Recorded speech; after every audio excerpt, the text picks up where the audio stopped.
ever gotten. I don't think I was on stream. Thank God I wasn't on stream for it. But Jake Ryan's a cool guy. But after that ass beating, I was like, I hate this guy. Anyway, hi everybody. My name is Seth Mitchell. I'm joined by Floki, and this is SFA number 50. Yo, the Deadpool to my Wolverine, as it would be right now here for SFA. You know, you did FlyQuest last week with Jake Ryan. I felt some type of way because I was like, I have beef with that guy. He has no idea, but I want to someday tell him.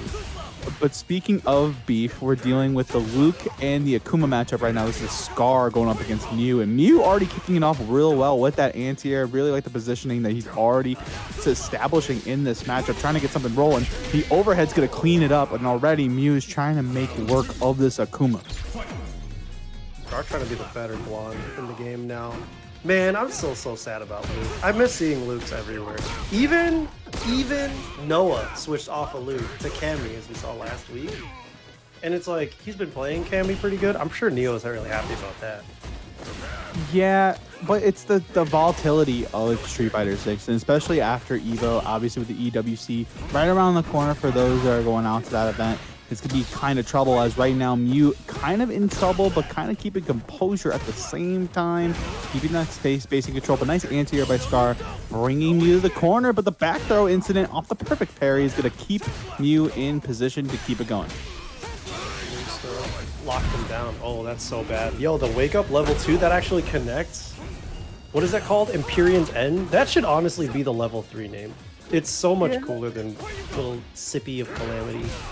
The Sippy Cup of Calamity. The Sippy. Honestly, any Luke players that ditch Luke for somebody else are just upset that their crouch medium punch has been... It doesn't do their tax. Still good. It's still good. No, you know what? It's just not tax season anymore. I think once the end of the year rolls around, we'll start seeing people realizing, oh my god, I'm about to get audited. I need to play Luke in bracket right now. Oh, damn, not buffering? A little slow on the draw there. Yeah, my man Mew kind of buffering, trying to figure something out, but Skar's gonna take full advantage, audit that drive bar, audit that stun, and he's gonna get that 1-0 lead on the board to kick things off for SFA number 50. I'm gonna be honest, Floki, I don't know what audit means. Audit is so many... Yeah. Is it just like fact checking my bank account? Yes. I need that. You know how many like random... I've had the same bank account since I was in college. You know how many random like reoccurring fees I probably have just going? I make a comfortable amount of money and then it's like half gone 4 days later. And I think that there's a conspiracy afoot there. Listen, there's a conspiracy for my bank account too, but we're not going to talk about right now. We're going to talk about the fact that Mew burned his bank account to get the kill and get the round 1 on the board. Listen, sometimes you gotta it's an official inspection of an individual organization's account. Per Google, that's the definition. You Googled it mid-commentary? Hell yeah. Give it to Floki, dude. Listen, I definitely sent you the Paul Rudd Hot Ones thing. It's like, look at us. Not me. Mid-set. Did you watch the Deadpool Wolverine Hot Ones commentary? Damn, no. God, it was so good, dude. That was really funny. I mean, the entire time, I wish that we had more stuff to shill, because I'm so unserious when it talks about, like, when it comes to products and like talking about products. Yeah. Like Ryan Reynolds' product placement is pretty great, but you know what else is great? A level 3 going to Memphis already. Mew to clean it up, make it a 1-1 situation on the board, and ouchies, that hurts. Ouchies, that hurts. Kind of like Ryan Reynolds' booty after the Hot Ones episode. Do you mean Hugh Jackman's? Both of them, honestly. Both of them are Those are the whitest men in the world. Like, they cannot handle spicy food. I don't know how Sean Evans does it, dude. It's the New York buff. It really do be a New York stuff. And before at Roundhouse, we do the Hot Ones challenge and try to commentate. Oh, hold on, wait a second. That's actually a really good bit. Like at Evo or something like that, people doing the Hot Ones challenge right before commentary, like a special exhibition or something like that. That'd actually be hilarious. That would be hilarious for sure. Oh my goodness, Mew getting that jump in, making the side switch happen, but the anti-air to check the delay tech situation. Really like that from Skar. What an adaptation. Look that up on like Willem Dafoe in the... That's not The Lighthouse. I don't know what Willem Dafoe movie that is, but it's Willem Dafoe. Did you see Robert Downey Jr. is playing Doctor Doom. Who didn't see that? First and foremost, I need to know your thoughts. My thoughts on Doom being RDJ, I'm actually here for it. You know, The rumor is that like it's an evil Tony Stark, and I think that that's the only thing I'm not here for. I want Victor Vaughn. I mean, hear me out though, right? You know, it's gonna be a situation where, you know, it's an alternate timeline, potentially, because we're in the multiverse saga, right? It just all lines up. Like, variants. Yeah. You know what? It doesn't. It's not cool when they acknowledge the multiverse. Like when it's a variant, like you should just do the variant. Like, yeah, this is just evil Tony Stark. No explanation. There's no timeline. We're gonna talk about the variant on that combo, and then you got the little sippy of Calamity. Skar looking real good. Little baby bottle. I put a Calamity in a baby bottle. Take a sip. Take a little sippy sip, but right now gonna get the meaty pressure. But what a call out! Mew looking real good right now, trying to get back in this game. Skar needs one good touch. Honestly, it's one touch both ways right now. Oh my god, you actually die. I am so sorry. Your life points go ding. My bad, B. Yeah, pulling out cards to save your deal, dude. Oh, you know what? That's actually a great bar, because this is the Dual Academy, you feel me? The logo is Yu-Gi-Oh cards. How did you even know? It's like you're It's like we do this like almost every week. Who you almost said for a living. No. I do. I'm desperate. If you're watching this, if this makes the reel, please hire me. I can't make rent. I'm about to get audited. Now that I know what it means. You're about to get audited by Floki. You're just like, here we go again. Really? Right now, here we go again. Skar in the corner against Mew, trying to make it happen. Nice anti. I really been liking these on point. The command throw finally comes out to play, and I like that sprinkle into the situation. Full confirm off the drive rush situation. Drops the combo. I'm sorry. I'm conjuring spells. It was Floki all along. Floki all along is a sick album. Can we? Actually, yeah. I would be with about it. Just don't give me the whole deal with Scarlet Witch situation. I'm all set with that.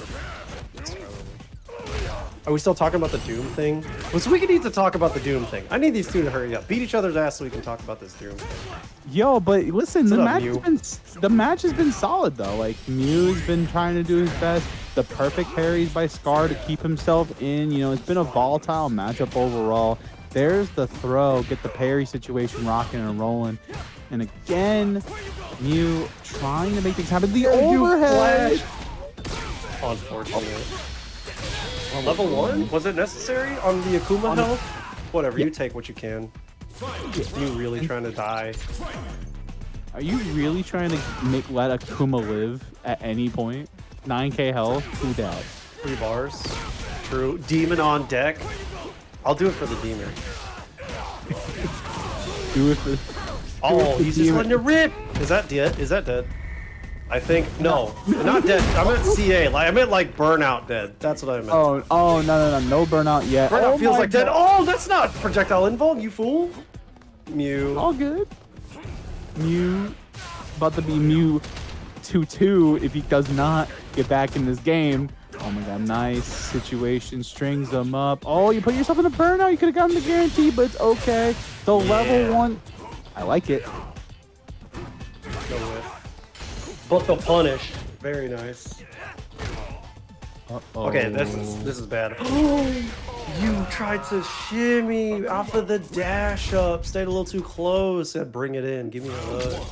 The forbidden hug.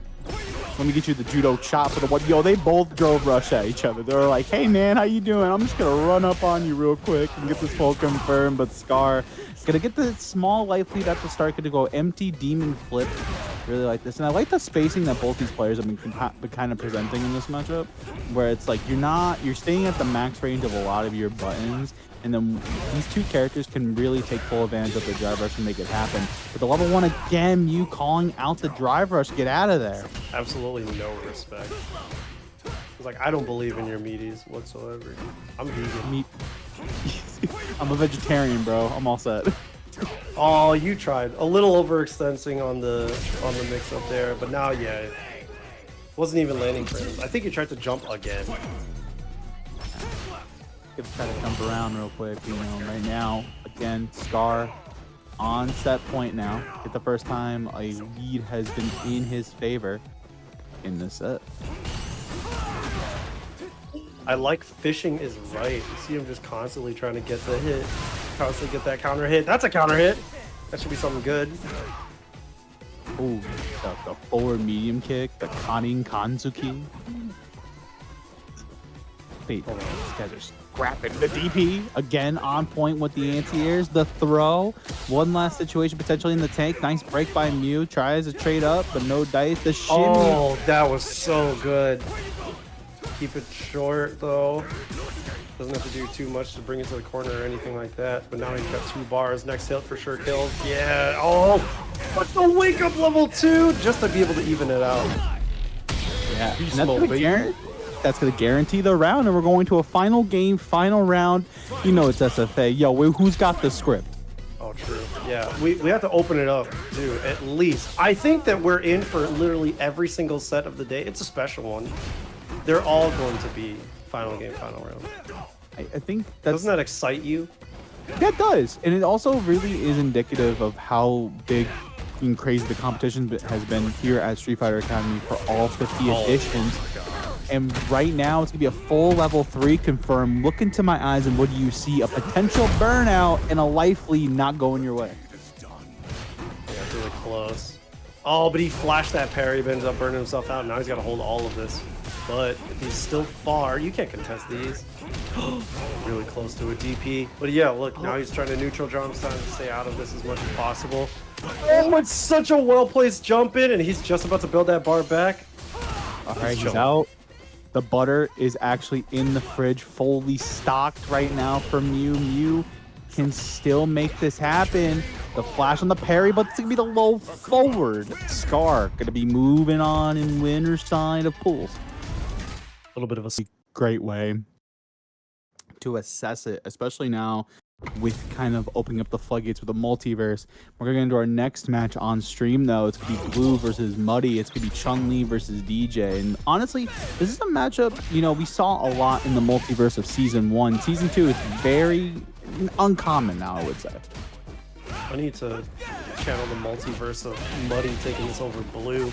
I know how these two be fighting. A lot of people have been rooting for Muddy in these online brackets, myself included, as a Chun player. But yeah, the DeeJay dashing is always a crime. Yeah, this character just as a whole, like, you know, that was like the illustrious talks in Season 2 when the patch came out, right? It was like, oh, this character's not good anymore. Oh, blah, blah, blah. This character still does damage. This character can still make it happen. You know, we had a lot of great performances. Zen got top 6 at Evo with this character. You just got to keep playing the character and keep playing the characters that you like and make it happen. And right now, Bloo making it happen with that sick conversion. And right now, again, trying to reestablish that positioning, especially as one of the better characters in the game. Whoa, what a gamble with the air leg. You almost forget that that tool exists, since it's not like Street Fighter V abusable. It's got such like a niche placement, and that was just a hard call out and a knee shot probably.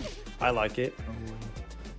I really do like this. I like the spacing that Muddy's putting himself in, but Blue, they're just doing a really good job of just kind of initiating the pace and making Muddy kind of reassess. But Muddy gonna take the throw in the corner, trying to set up something corner-wise. And again, it's up to Blue to make it happen. Blue's gonna get out of this corner though, Seth. Yeah, the knee shot didn't get countered, or didn't get interrupted. You saw that counter hit come out there, but there it is, that knee shot once again. Doesn't even need to super. It's still, everything about this character that was a problem, like, still exists. And I think that that's just a testament to how strong he is. Like, he doesn't even really need to be changed, need to be buffed, need to do anything. Like, he's just strong as he is, as he exists. And I think that that's well designed. Like, he's always gonna be good.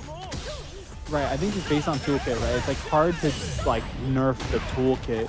But right now we're gonna take the sweep and get the side switch. I like this from Muddy, and the shimmy on top of it is gonna get the ball rolling for Muddy. Blue in the corner, the overhead's gonna get snuff him out. Oh my goodness gracious. An easier option, already backing off to keep him, but no, you were not Tekken.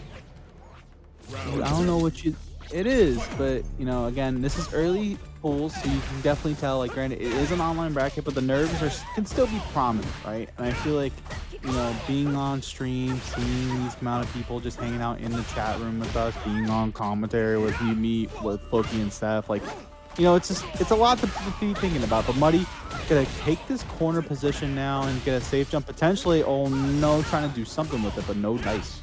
Yeah, I tried to go for double overhead, a little greedy, but after the first hit landed, you know, you kind of just got to recognize and take those types of things. But Blue, still, even though back to the wall, okay, now it's looking pretty bad, but the mash out looks really good for him. Gets the double spin, level 3 off the target combo. Jeez, dude. He's feeling good about that. Body massage. Massagey, shout out to St. Cola. He was actually, fun fact, he was one of the very first commentators for Street Fighter Academy. Yeah, that checks out. I think it was, I think him, Acoustics, and Talios were the first handful of commentators that rocked the stage here at the Z Academy. That's pretty funny. Acoustics comment. Hey, BBQ connoisseur. Yo, honestly, I could talk about KBBQ like a lot because like I have opinions about it, especially after the last opinions. Whoa, like nobody says they have opinions about something if they're good opinions. I want to hear this. I think it has its place, right? Yeah. What? But like okay. KBBQ has its place, but it depends on the people that you go with, though. Like, it really does depend because everybody's taste buds are different. But Blue's taste buds right now are trying to make him go moving on in the winners, and Buddy's got to step it up. KBBQ has its place in my mouth in the same way that any food has its place. I think that it's like if you're trying to say part of the dining experience of KBBQ is similar to like deep dish pizza, where it's like, yeah, you kind of just gotta treat it as an outing specifically. Yeah. And every now and then, like I get it. I understand that. But because how tasty it was, damn, Rob the Perfect. Because how tasty it is, you know, and how much of like a fun social and like not edible, but just like treat it like every entree, everything that comes out, like you can control your own destiny when you're eating KBBQ. You know what I'm saying? Actually, but no. If you're doing it too often, yeah, you can get tired of it. I think that's the real problem. Good stuff, Muddy. Yeah, Muddy getting tired of this DeeJay nonsense and trying to get back in this game. And yeah, no, it's one of those things like if you do it a handful of times, like me and a couple boys from Connecticut, we went after Red Bull Kumite. And I think at one point we were just like eating the rice noodles that we got because those were the best things there. Yeah. Wait, what? Okay, no, hold on. If noodles are the best thing at there was one of the best barbecue. No. At the moment in time that it was occurring at, that was like top 5 best thing. But right now, level 3. Yeah, gonna get that full conversion here. Gonna be cleaning it up. Not gonna be That's a dead. drive rush. Yeah. Not close. That was off of a drop jab and a drive rush. It was so close. But okay, the throw to toe it up. Hold on, reverse sweep incoming by Muddy. The Chun-Li fan in me is trying not to salivate. I'm gonna commentate this with no bias. Little as bias as possible, like the minuscule bias as possible. Blue can take full advantage of this and bring Muddy to the corner. You know, sometimes the bias does come out, but like it's a matter of like relegating it. But if you see a character that you like I am a Ken enjoyer. Dude, like, yeah, the Ken win pose that they added, I'm so happy that the art results for that are done, but like, I think that, well, we're getting 20 of them? There's like hundreds that people made, and the Ken one looks so sick. So, I'm pretty stoked for those coming in. Yeah, they didn't give us a date on them. I'm assuming they're going to be coming either before or after Carry. But right now, Blue trying to make things happen. If you get hit with this level 1, Muddy you know, kind of swinging back at full throttle. I like this, but I also like his patience, and I really enjoy the fact that my man hit confirm this and get a side. It's not dead though.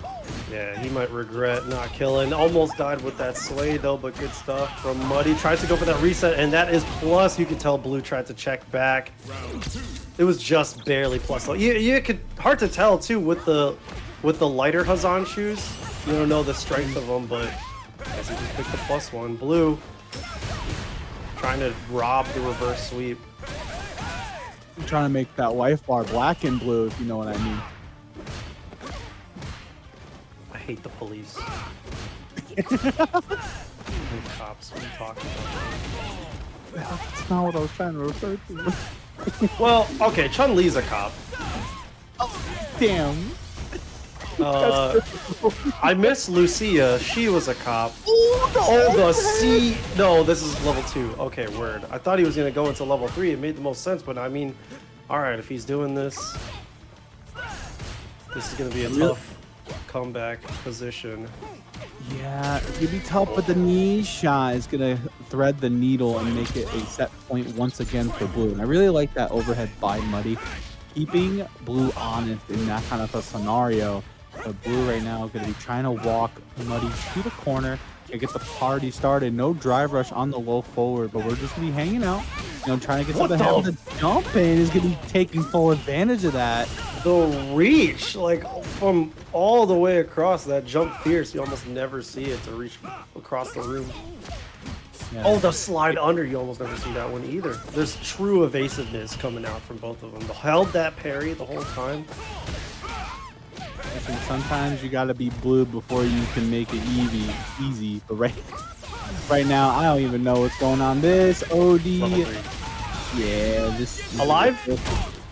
Oh, it's gonna be close. Over under alive. I'm betting money. My house. I win the house. Your house is back. No, you pressed on the play. It's still not a good position to press. All right, Blue. Robbing the reverse sweep. We almost, yeah. I mean, you saw over on like Asia South, we had Annie Queen with Bison. We saw, what was it, over in Japan too. And in the Unga Down Over. Yeah, Bison is just really tearing up brackets left and right now. It's kind of not like tiresome, but it's kind of problematic. This character is really good. Especially in the right hands, you know, we have players here in the States really gravitating towards them. Obviously, you have players like Problemek. You also have players like Nemo, obviously. 801 Strider really gravitating towards this character. It really shows you Hot Dog as well. This character has a lot of good buttons. The only caveat to the character is the fact that he doesn't have a true reversal. But granted, the changes made to Season 2 are making a difference. But making a difference in matchup is CreakyAxe. CreakyAxe always known for the Marisa. I'm really curious as to see why the Guile's been picked. You're seeing why right now. He's getting his ass beat. Hold on, right now the jab out to stop Jazdero from that tricky little overhead. Honestly, it's just been so difficult for Jazdero to like close the gap, and I think that that's why Guile might be a really good pick. And I mean, a lot of people will say, oh yeah, Guile's my worst matchup, and it's like sometimes it's a skill issue type of thing, but I think in this, the only way that Jazdero's Bison is going to be able to like close the gap is obviously with well-timed jump-ins like that, already holding down back for those EX Cycle Crushers like that, maybe even a Psycho Stomp. Oh man, I was really trying to manifest it right there. I was trying to summon it. Yeah, this is looking not good for CreakyAxe. CreakyAxe does have CA available if need be, but the overhead, the meaty. He was like well recovered by then. He was definitely awake. It wasn't even meaty. It was just like the scraps on the dish. But it's okay. The bone was left. Bone dry mix up. Oh, this is gonna hurt a lot. You're gonna get to set up the Psycho Mine for the situation after the meaty forward roundhouse. Gonna keep the strings together. Can't press a button. You have to parry, unfortunately. CreakyAxe still, you know, maintaining space really, really well in this matchup, and I really like the pick, but I really like that jump in a little bit more. Knee press, Nightmare is not gonna do it. He might It did. Nope, never mind. That stand medium kick cutting through CreakyAxe's boom. Okay, pretty convincing game one. I would say that round one was a fluke. He was eating booms to the face. But I think now he's got the timing on it because he's jumping right over them. Okay, a little bit mistimed on that one. So CreakyAxe surviving another day. Yo, the combo drop. Never mind. Bomb has been planted. The bomb has been planted. I really like that check on the scissors though by CreakyAxe. Recognizing that and putting that on the table. But Jazdero is going to take full advantage of this. Mine is back up to play. Perfect parry. It's not going to be perfect enough. Oh my goodness. Look. What? The low forward from anybody is the problem. This character, just the reward off of it. It feels like he's so unaffected by that crouch medium kick driver scaling, you know? Yeah. He does so much damage all the time. Yeah, even with mine not planted, right? And right now, you're going to see this life bar melt. Jazdero is going to take full advantage of this level 3. Going to keep the scaling nice and easy. Your time ends here. He's lived. Oh, no. Oh my god. Again? This bone dry mix-up. You got to react, CreakyAxe. All right. You know, CreakyAxe trying stuff out. Obviously, the Guile is, you know, trying this out, especially in this matchup. There's the Marisa. Let's see if this is going to be what's going to be happening with that. It was all info gathering on Guile, which is probably like the reverse that you do. But Marisa might do well against Bison. It really is just like a beat or get beaten pause. So you could probably still get away with all of the information that you gathered on Guile to take over into Marisa, but Marisa is just not cut out for a first of 3 environment. So if CreakyAxe can do it, started off strong though at least. I will say Marisa specifically, I think she's in an interesting spot. Yes, just in time to in a 2 out of 3 situation, yeah, it's kind of spooky. But when you have a character that can explode damage like this, and you give them a set to really think about it, and someone like CreakyAxe, for example, they can really do a good job. We just saw, shout out to 9 Moons, Jimmy DR over the weekend had an exemplary show with Marisa just in general. So those players still playing this character, they just want to have fun and try to play the character they love. Man, how can you not love this character? This is a character that loves to be loved too. You really commit to her and she will pay it off in dividends with a big hug and a quick game 3 too. Yeah, just like that. I really like the spacing on the forward roundhouse from CreakyAxe and really keeping Jazdero honest. There's the parry check.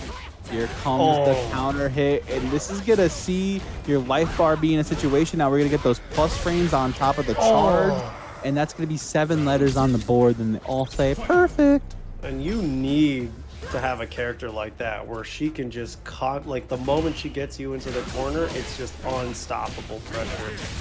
He has no reversal, so you have to just keep going. And I haven't seen Jazdero get pretty liberal with that drive reversal just yet. So let's see if CreakyAxe wants to go for the side switch. No, more than willing to go back mid-screen and push this here, but the pressure is still crazy. Checking yet again.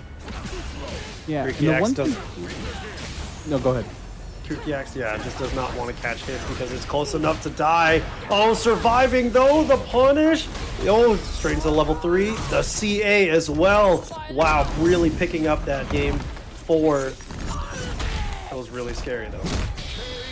It was a very scary situation, but CreakyAxe, one thing I want to note is the fact that CreakyAxe is committing to the up punch, just knockdown, not going for OD version to extend the combo, being conservative and economic with their drive meter, so that way when it makes it count and makes it hurt, they're ready to go with it. But right now, we're in another game 5 situation just like that, and Jazdero is going to take full advantage of the DI. Back to the wall with the spike planted within you. Tried to go for a backdash, the chase down, but he's still fine. CreakyAxe, tried to EX when he pressed. The overhead again, 69 every time. This is just real bad. Like, you don't want Jazdero to have the read on you in the last game. Yeah, but CreakyAxe not out of it yet. The command throw gets shown, assume the position for the one time. And now here it goes again. The command throw is finally being used. And, you know, CreakyAxe waited all set to use it. And it's coming up in spades. No punish on the sweep. Unfortunate. But the forward roundhouse is going to set us to a final game, final round, Seth. Yep. As the script intended. It says it right here, Floki. Hey, literally right there. Every time. The last one didn't happen. Any one that isn't final game, final round is just not worth mentioning in this one. There we go. Has to drive reversal. Use that new tool. People say Bison doesn't have a reversal. It's right there. Oh, it's in the name. It's a full punish though for Jazdero off that fierce into the level 3 to even out the drive bars and even out the life bars. One last hit for. Oh God. I was gonna say, you better not be whiffing. Okay, nice, going for that toe step, the quadriga to be able to go for that burnout. But look at this, it might just chip. Oh, you got opened up. The phalanx doesn't connect. It might just continue to chip. Yeah. Level 3. What a reverse sweep! Taking an axe to the dome with how many overheads Jazdero was trying to do. CreakyAxe really wanted to return the favor. Really good job by CreakyAxe, and again, I really love the placement on all those. But we're already getting to our next match, Seth. It's gonna be 4th best Lily versus Demonic Being on the sea at Ben's. Demonic Being on the Akuma, not on Lily. Are you sure? Are you sure we didn't switch those names? The Satsui no Lily. Gotta be one of the sickest memes of this game. The Satsui no Condor Spire, I'll tell you. Oh, bust out. I love that. No, don't love that. Nope. Oh man, the 4th best Lily gonna make it happen, but it's... Wow. You've inspired people worldwide after being in that pressure situation against Lily. The answer was DP all along. Is this... I think this... Go ahead. If you're stuck in a bad spot with Lily, the answer has always been DP. Okay, this is Demonic Being versus iPeru. Okay, we were wondering who it was. Oh, it's InconsiderateRaccoon versus iPeru. That DP makes so much sense now. Never mind, chat. Don't do anything that you see on screen. These are the 2 most grimiest players on their characters you could ever see. No such thing as a solid Lily player. That was actually pretty solid. That's Cap, though. El Chicote is right there. Wait a second. iPeru gonna hit it with the OD Condor Spiral Windstock. Make it a 1-1 situation. I said what I said. He plays a grappler. It's crazy. He's from your region. I know. Only I can talk bad about him. Anybody else? It's like when anybody outside the U.S. talks bad about the U.S. Like, we all hate the U.S. The moment some idiot European opens their mouth about the U.S., the eagles start flying, we're screeching, tanks bust through the walls and everything. Oh no. But right now, InconsiderateRaccoon with an inconsiderate crosscut for iPeru's life bar. The plus frames are racking up though. And right now, one last guess potentially for iPeru on the table. One last situation at hand. The level 1 is going to get baited, and you're going to take a full confirm here and a lose. I am so sorry, iPeru. Not like this. I'm conjuring spells. Yo, you're casting Shadow Wizard Money Gig. You're casting spells out here, dude. He's going to be able to recover. Yep, look at this. Is he going to go in? Really risky. Oh, you tried to jump away. That was so unfortunate. iPeru really shaking their head and their fingers at that drop. Wagging their fingers. It's like, why Iota? At themselves in the black screen while it's loading. You see yourself, like for that 5 frames, just in shame, looking yourself in the eyes. It's like, why did I do that?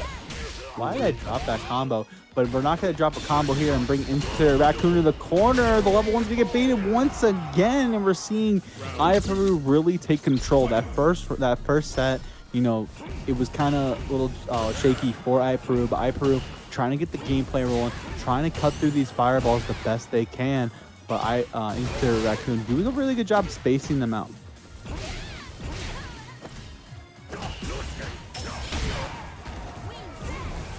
reversal. Now you're in the mix. Doesn't have another stock, but no challenge from InconsiderateRaccoon. Yeah, neutral jumps are just awful against Lily because she's able to pick it up so easy. Picks this combo up with the level 1. Whee! Hit it with the yippee! Oh my god, that whole jump in, hurt in the level 1, right back at you, hit a home run. It's gonna be a 1-1 situation. Lily is a yippee ass character, isn't she? Everything she does. What do you mean by that? You know exactly what I mean by that. It's so obvious. Do you see her shoes? What does that have to do with anything? You wouldn't get it, Loki. You just wouldn't. EX bust out. I get that. I fully understand that. The meaty dive kick too. You're pressing on that. iPeru. Really wishing he was at least the 3rd best Lily after this. But iPeru not out of it yet. The command throw is going to get the ball rolling. Drive rush in. Crouching Fierce. Condor Spires get a hit with the overhead, but drops the combo. The scrambles. I don't know how you like your eggs, but right now they be scrambling some eggs out there. I like my scramble just without any yolk. Full white. No fat. Now There was a joke there. There was a bit, but it's tough. Chat, commentating, actually paying attention to a round while also being a master class in comedy is the most challenging thing I've yet to overcome. Steph, I'm here right there with you.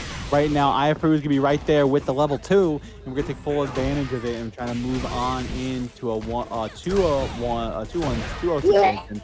But the demon flip, the demon flips have been so sick. Yeah, look at it. iPeru just like, yeah, I know what I did. Get me out of here, dude. Oh, alive for now. Yeah, has the fireball. Are you ready with the drive impact? You don't even. I don't even know if you have the health to be able to. Oh, but you try DI right out of the dash up. iPeru now taking the lead 2-1. did Yo, go ahead. if he had EXDP'd, it would have worked. That's all I'm gonna say. I think InconsiderateRaccoon, if you're listening, it was the answer all along. The fact that he taunted and still had enough recovery to throw a fireball right after, what a legend. Oh, plus.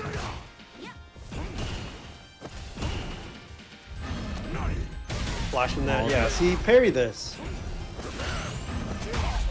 Oh, Parry this. no! It's the most disrespectful parry this shit. Like ass animation. Uh-oh. Nice anti-air once again. iPeru really making it happen. dead. The OD SPD is going to put iPeru on to set point. This is actually to make it out into winners top 48. Oh, nice whiff punish. That was actually mad clean, but actually mistimes that meaty. Hope you're not regretting it. Damn, the delayed Spire actually worked out. Nice. Late DP still connected. So he's still... Ooh, footsies. Oh, but the empty low is going to go into level 3. It's going to be close because you are Akuma. Last chance for InconsiderateRaccoon in winner's side. Oh, the clean. Overhead. Oh, going to CA. Going to CA. You have to. There's no choice. Oh Take a my sip. god. Yeah, Nah, this is not even a sip. Take a key blast to the face, bro. Yep, the full drink. The full gallon.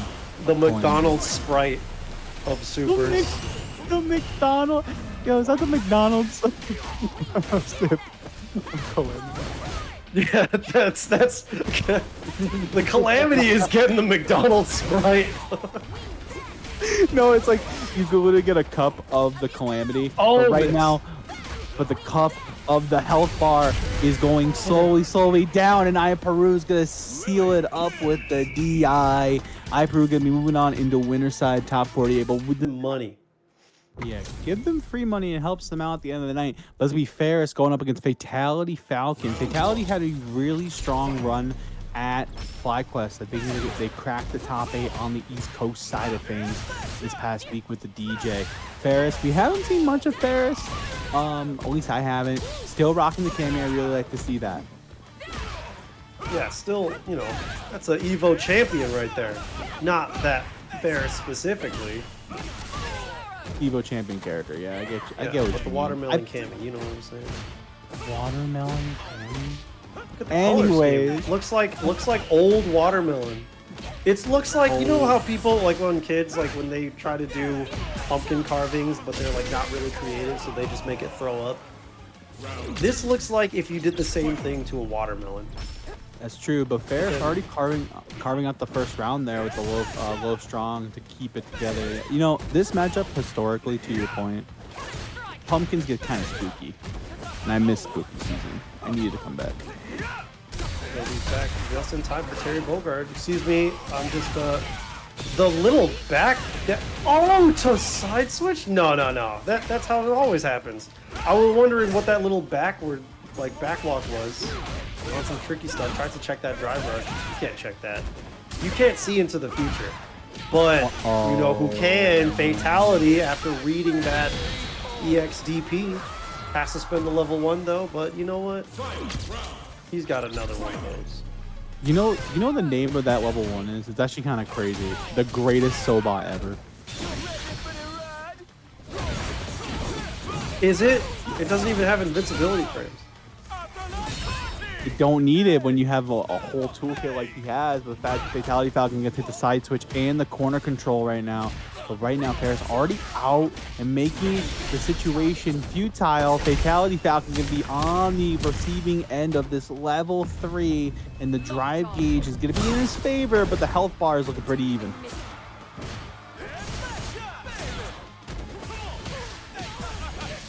Oh, the drive rush actually catches. He's got another level 1 to spend too.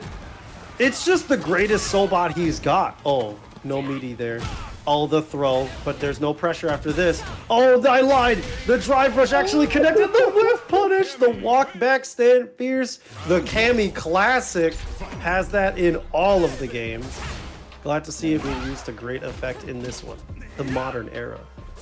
The modernized era of Street Fighter, and right now Fatality, he's been one not to be undeterred, and Ferreras a really strong player in their array as well, so you know you're gonna get some great matches overall. Really like that punish counter confirm off the crouch fierce, recognizing you were a little bit too far away to get something crazy happening. Back throw incident. FatalityFalcon still in control. Didn't feel, you know, there's situations in that match that Ferreras, you know, just took full advantage. What that was disgusting. Recognizing you do the fast knockdown off the stand, off the jump fierce, and then you side switch into crouching fierce. What a play. Yeah, that makes up. Broke my neck. Okay, wake up that level 1. Very clean. Has to just spin that reversal. Didn't even want to do it with a regular EXDP. Sometimes you just gotta, you know, use that meter because you'll get it back on a rainy day. You know, the way you build bar in this game is super crazy, and it's how fast a lot of the time. That's why you've been seeing a lot of players recently going for throws to clean out rounds because the meter build that you get provided off that. But Fatality, undeterred, gonna be trying to move forward with Ferreras, swinging back full throttle. Yeah, look at the footsies from Ferreras, but also just like Ferreras. But the pressure too. Lockdown once and again in the corner, messes up that dive kick, but still works out for him. And that level 3 is just about to build. Oh baby, big damage. There is. Whoa. What happened on the match? Hold me down, Seth. Hold on. Okay. Big contribution of $50 from NamScram_Overwatch, bringing in that big guy esports money into our scene. Big appreciated. LFG, let's go Overwatch, NamScram. Big thank you for the dono. Glad to have you here, but you are not glad to be having that level 2 get blocked. What an interesting decision. And sad decision indeed, but it brings us to a 1-1 situation in the round count, or the second count rather. Nice back fierce. The ODDP to snuff out the parry is a choice, but you know, I really like Ferreras' like tenacity to keep going and not be undeterred in like ideas and game plan. Crosscut, you really had to see. Yeah, you know what you'd love to see? A score tied up. We're back again. I'm 90% sure this song is from Devil May Cry. I remember the last time I was here, I was talking about this. No, I think I was on Casa. I don't remember. I'm pretty sure this is a Devil May Cry song. What if I told you it's not? It's Sea Viper theme from Street Fighter 4. Sea Viper? Why did you have a Devil May Cry sounding theme, dude? Alright, that's sick. I didn't know that. But all those Sea Viper fans out there, you posers, nobody educated me. Oh, where's the DP? Where are you going? Who are you chasing down? He's right in front of you. Yo, but I love that. Actually just waking up. That's like the Walmart EX reversal of just instant jump up dive kick. I really like that punish counter back heavy kick as well, but the drive rush and the situations that Fatality's putting Ferreras in. Tries to stay same side with the crouch fierce this time, but the low forward's gonna find its mark. No, cancel into spiral arrow. Unfortunate, we're gonna keep the meter, but it's gonna be the sweet Fatality Falcon looking to make it a 2-1 lead. And listen, in a 1st-to-3 kind of set, that infamous 2-1, it can kind of get to you at times. Honestly, Ferreras is playing like extremely clean offense, but the defense is just, you're getting a little greedy on the offense, and that's why like when it works it looks insane, but when it doesn't it still looks safe. But other than that, yeah, you want to spend this really early to try to hunt down that drive bar, get that lead through that, but you still have to be very respectful of how he wakes up. Dashes up, does nothing, sitting at full screen. No DP, unfortunate from Ferreras. Okay, back throw incident, drive bar comes back from Ferreras. One last guess potentially on the table for both players. And again, the OD dive kick doesn't come out. That might whiff, unfortunate, because you're out of range, and the OD jackknife is gonna snuff out the idea of Fatality going for a fireball. Fatality locked and loaded, ready to go. 2-1 for him so far in the set. Yeah, Fatality doing much better to keep Ferreras away, but again, the great value wake up option, EX dive kick. Baits out that EX up kicks. Yeah, right now, Ferreras is trying to slow things down and get it back into his favor. And right now, Ferreras looking to make it a final game, final round potentially.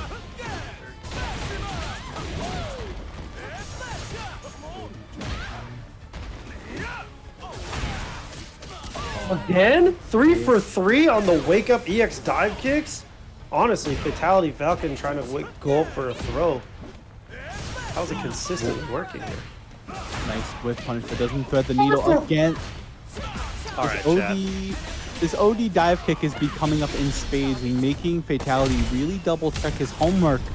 But Ferreras right now going to be going to a 2-2 situation. We're going to another game 5 set.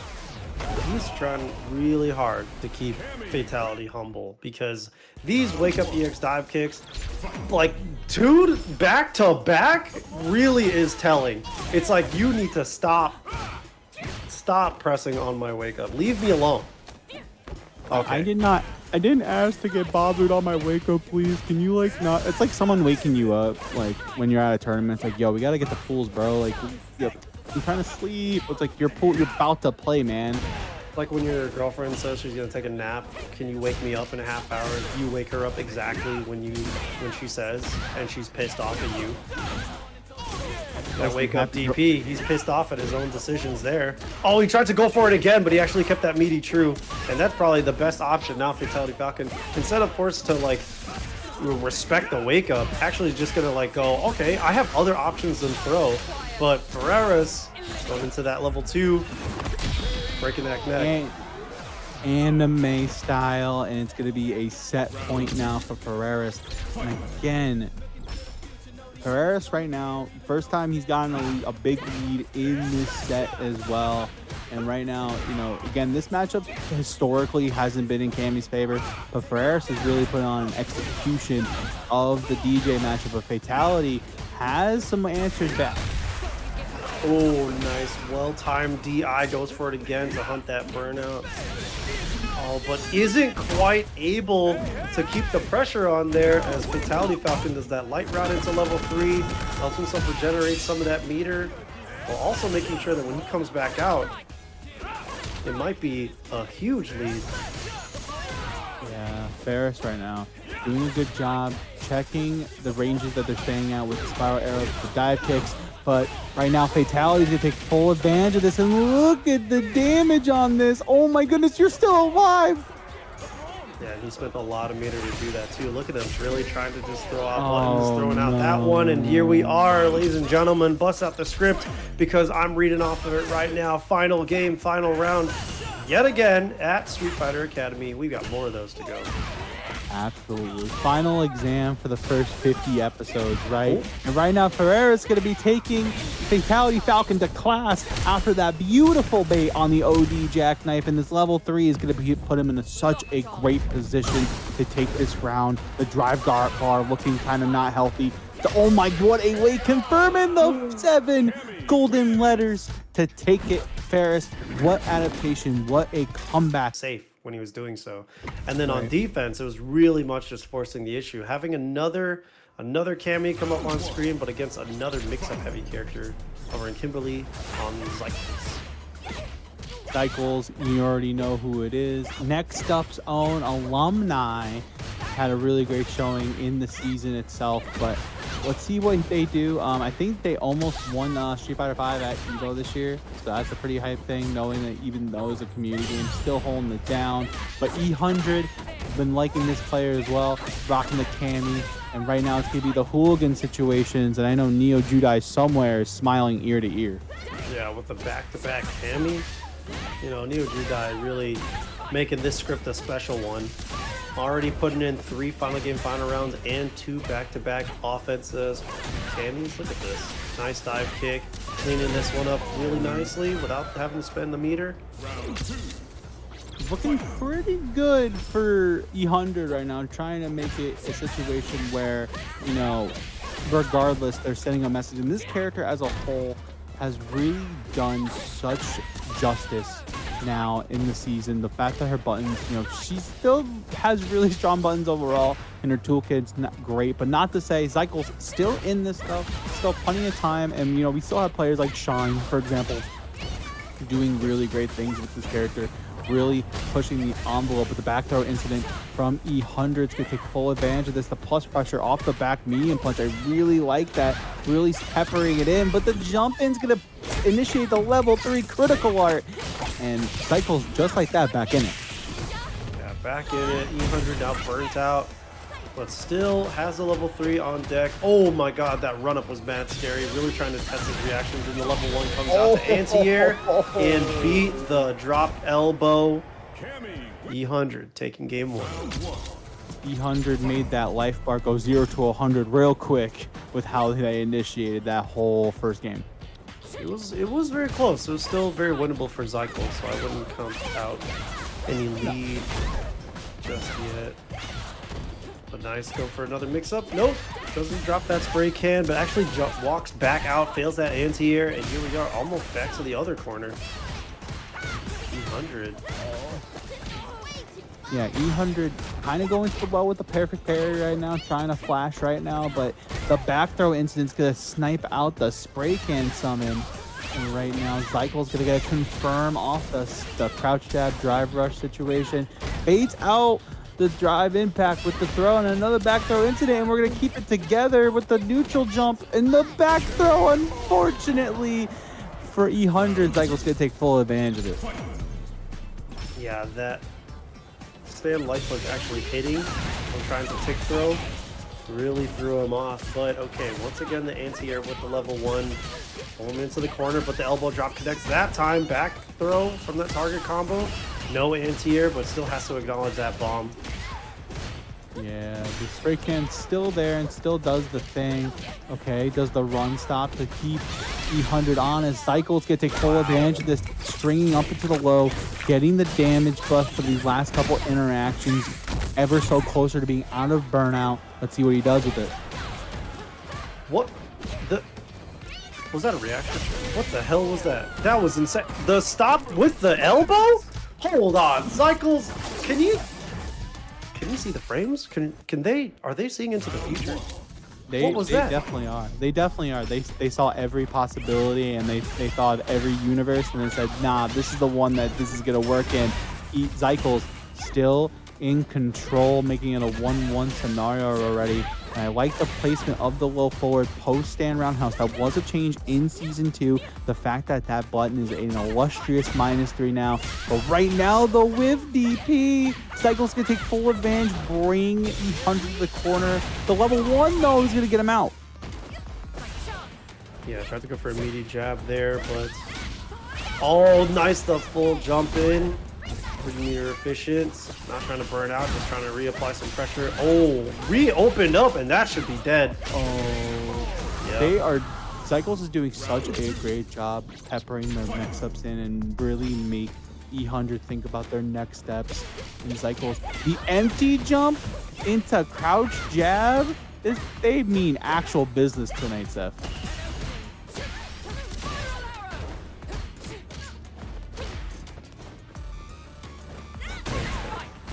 Oh, what a DP. Like that situation now.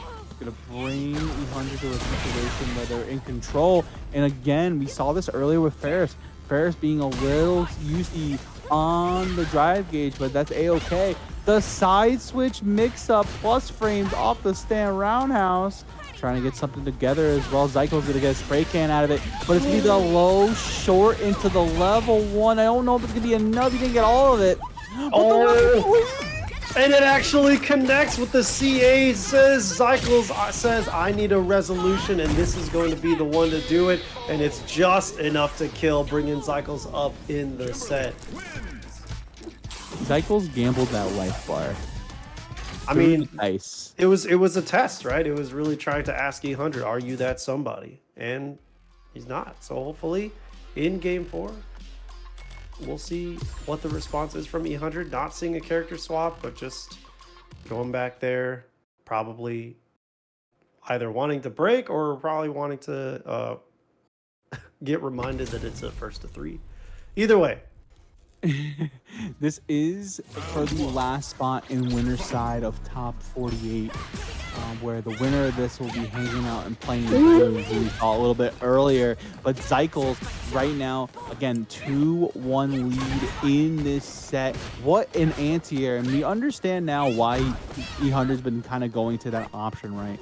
Catching those short elbows in situations that, you know, normal characters might not hit. But EHundred gonna take full advantage of that. There's the throw to keep things rolling. Drive rush in, stand fierce. What a jab that counteract the dive kick. Yep. Still's got one spray can on deck. Really trying to make that push. Look at this. Okay. Good anti-air coming out from EHundred. Keeping things honest.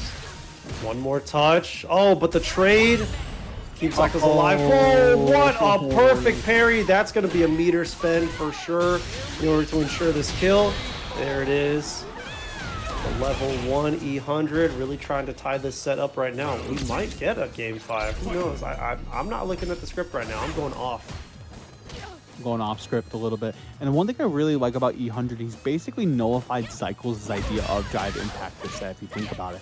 Things like the back throw, things like the drive in, things like the perfect parry. It's really conditioned Zykles to be really second guessing on when they commit to the drive impact. But we're going to be committing to that level 3 right now and pump up those jams. Give me the damage buff, give me the speed buff. And now Zykles looking to make this a final game, final round if he gets the right hit. Yeah, Zykles really trying to push that in, really trying to rock the boat, but got that really big life lead. Oh, but the whiff punish has the meter to close this out. Is he going to cash it out? Of course, absolutely. Zykles trying to seal the deal. Showing off that Kimberly's more than a woman.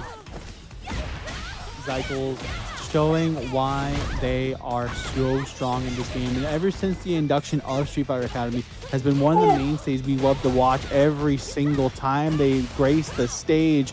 And right now, Zykles trying to string them up, trying to get something at EHundred, trying to play good defense. There's the confirm out the low short into the level 3. We're to get the drive gauge back, and I like this call out.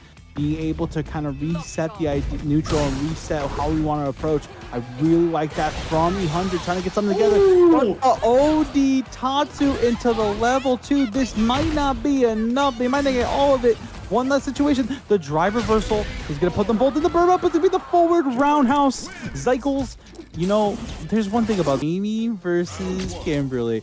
Now, I have a little bit of lore with Deznere. Deznere coming from my neck of the woods, moving to the Midwest side of things near Kentucky, holding it down for them. But Dez has been such a player I've been having the privilege and honor to watch over the years in Street Fighter 4 and Street Fighter 6. Really put on a great show with this character and really make the Bushinryu style theirs. Azan, have not seen much of them, but rocking the Jamie. How do you feel about Jamie in Street Fighter 6 right now, Seth? Ass. Sucks. No, I'm kidding. Jamie, I feel like with every buff, actually just on paper gets stronger and stronger, and then you see the Jamies utilize that buff, and they just look so good. Like, I feel like the drink mechanic just gets stronger and stronger every single time, but we just never see the results leaked out from Jamie players, you know, globally, which is really unfortunate because I feel like tools-wise, you can't give him too much, but I feel like what he has is good, but it wasn't good enough as Deznere taking that first round very clean. Yeah, what a segue and what a point to make about Jamie. I think this character, to your point, I think he has a lot of great tools. He did get acquire a couple new things, a couple better buttons now in the neutral game that he gets to play with. But yeah, he's maybe one a couple two changes away from being kind of a contender in the market for Street Fighter 6. But right now, Deznere on the back foot, trying to fight out of it. Azan going to do a great job of boxing them out. But there's the Stand Fierce punish counter. We're going to take full advantage of this in level 3 and pump up those jams. You know, Floki, are you familiar with a woman named Aaliyah? I'm not sure who Aaliyah is. All good. All right, keeping this pressure true and powerful. Good stuff. Look at that spray can. Oh, but the mix-up! You were not ready. You are not that somebody. Deznere taking a very convincing game 1. Good stuff. Aaliyah, if you would allow me to educate you, was the princess of R&B. That was like a self-moniker, all right? Okay, okay. She was probably like one of the most significant pop artists of the 90s, and when I saw this costume on Kimberly, it was like the first thing I thought of, and now it's the only thing I think of. In the last game, with Zykles and EHundred, I quoted like 5 different Aaliyah songs, really hoping. Yeah, oh, yeah, she was an actress. I forgot she was in movies too. Yeah, true. Aaliyah probably did die before you were born. I remember when she died. My mom was crying. I was sad, but damn. Yeah, but right now, as a little sad about this situation right now, Deznere hanging out with 2 bars, but the punish on the slide. Azan gonna take full advantage. Drink that herbal tea, the family recipe. Right. Family recipe. You know, moonshine's a family recipe too. It's got medicinal properties. You see what I'm saying? You know, that's what we do.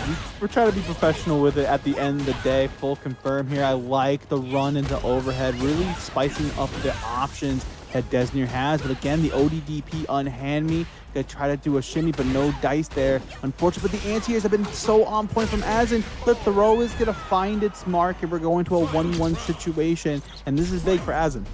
Even though that anti-air whiffed on the second hit, he was still able to recover to be able to pull it out against Deznere. But look at the pressure now from Deznere. Gotta hold those plus frames, consistently able to, but the throw gets guessed correctly from Azan. And now trying to just really instill that pressure, back off, buy himself some room to drink, but Deznere not willing to give him any room to breathe or drink. Yeah, no room for food or beverage tonight from Deznere. Deznere trying to make it a situation where you got to find your way to get some food in you and try to get that drink up. But right now, again, trying to play some neutral, trying to find their marks on whatever buttons they want to press. And right now, it's going to be Deznere going to take full advantage of this, taking the throw and the walk up, the drive rush. off the confirm here, but it's going to be taking it to an OD Azuna drop into the flip, into the elbow, into the level 3. Perfectly clean, tie it up into a bow. Deznere 2-0. Didn't mean to rhyme, I swear. I doubt it, but yeah. Kimberly, it's this costume, chat. It's like the costume, but also the brown color that Zykles uses. That was the one when I saw it, I was just like, oh my god, it's like it's Aaliyah or it's TLC. It's just like 90s R&B. Yeah, there you go, Visman. I was saying it too. It's TLC as well. Floki, do you know who TLC is? No worries, it's all good, dog. Looks like Deznere really trying to keep himself alive in this corner, but Azan, the unrelenting pressure. But now the elbow drop comes out, and now it's pressure on who's it gonna be? Who's gonna take this round? And look at this. Oh my look at god. this.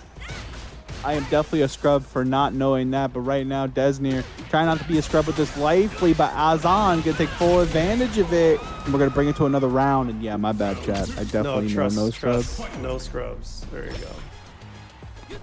I was gonna say, brother. He's gonna see me at Roundhouse. He's like, "You don't know this," and I'm like, "You're right." Okay, good check with the back throw. Nope, just keeping things in the mid screen, but the whiff punish from Azan. Drinking those drinks like waterfalls, man. Don't go chasing parry. waterfalls, and don't go be chasing this perfect parry. You're gonna take a knockdown here into safe jump. The shimmy. He's gonna take full advantage. Azan gonna be taking Deznere to clash with this training. Potential kill, potential one last guess on the situation here. Oh. Not gonna be enough. Full confirm here. He's gonna do it. Yeah, Jamie combos always so crisp, so clean. And Azan getting around in a game on the board. He's finally at the table. Shout out to Don't Care Bear. Deznere really trying to seal this one. We might have to work too hard. Beg to some god, but ain't too proud to beg, says Deznere. Really trying to get this round for themselves. Look at that, standing still. Yeah. Paying the price though. Azan really doing a good job, but Deznere also doing a great job. Just again, the spacing that these players are staying at has been so immaculate because one false move is gonna be a full drive rush confirm. As we see the OD dive kick from Azan, my man is last call situation for himself with 4 drinks on the board. They take a knockdown situation into the top to keep it safe. Deznere looking to do something great, but the regular DP is going to find its mark once again. The Rekka series trying to get something started, and it's going to be the punish on the miss input. Azan looks like trying to make everybody drink tonight and trying to move on in the winner's side of things, trying to move on to winner's quarters. Yeah, that was a very unpretty misinput from Deznere. Hopefully not paying the price for it. Nice whip punish, continuing that pressure. What are we gonna see here? Oh, the can setup, but very nice. That perfect parry, but it's all right. We're gonna start this combo off new. Look at this. That pressure, walking him to the corner slowly. Don't worry, we're gonna get there someday. He's really trying to close this out. Oh my god, but the level 3. That's the beauty of drive rush into button, to whip punish. It really catches your opponent off guard in so many different avenues. And right now, Deznere is going to be rocking with that level 3. If we go into a potential last game, last round situation, and we are, who is going to be paying up the tab at the end of the night?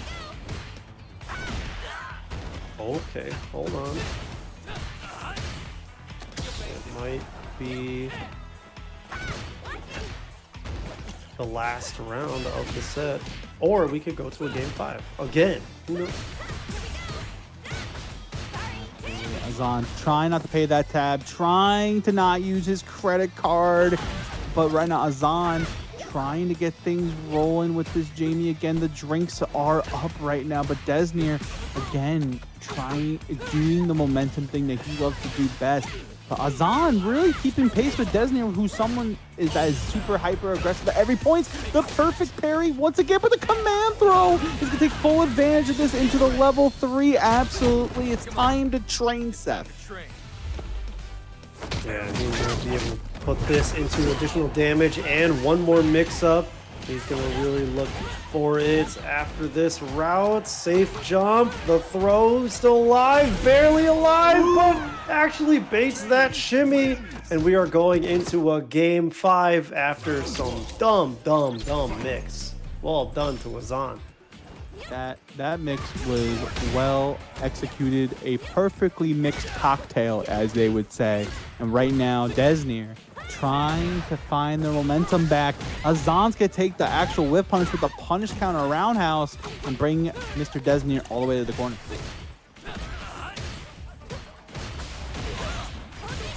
Okay, EX run back into the mid screen. Now Deznere probably has to chill out for a bit, really wanting to let that drive gauge replenish, but Azan going full force and probably paying the price for it. Shimmy. Oh, that was a critical shimmy.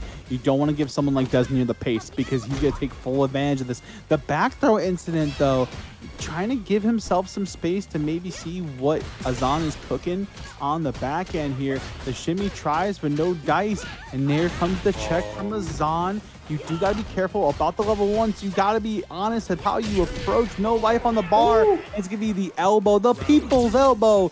And Deznere looking on to bring the smack it down to the rest of the winner's side. Or does Azan have something to say? Azan might want to see the script be followed. Like a good SFA competitor, we'll see the throw loops coming out from Deznere. Oh, no. That for a loop. Baits that EXDP, but misses the punish. Unfortunate, and now Azan is out of the corner, and now the tides have turned. Azan might be able to do it.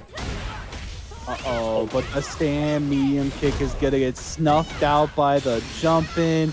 Keep it easy, secret arts. I'm going to winners quarterfinals. Deznere unlocking everything that he needs to do and moving on to meet Skar in the control over her hands and how much she can control the screen with that, but oh my god, speaking of control, throw everything I said out the window. Aki on screen.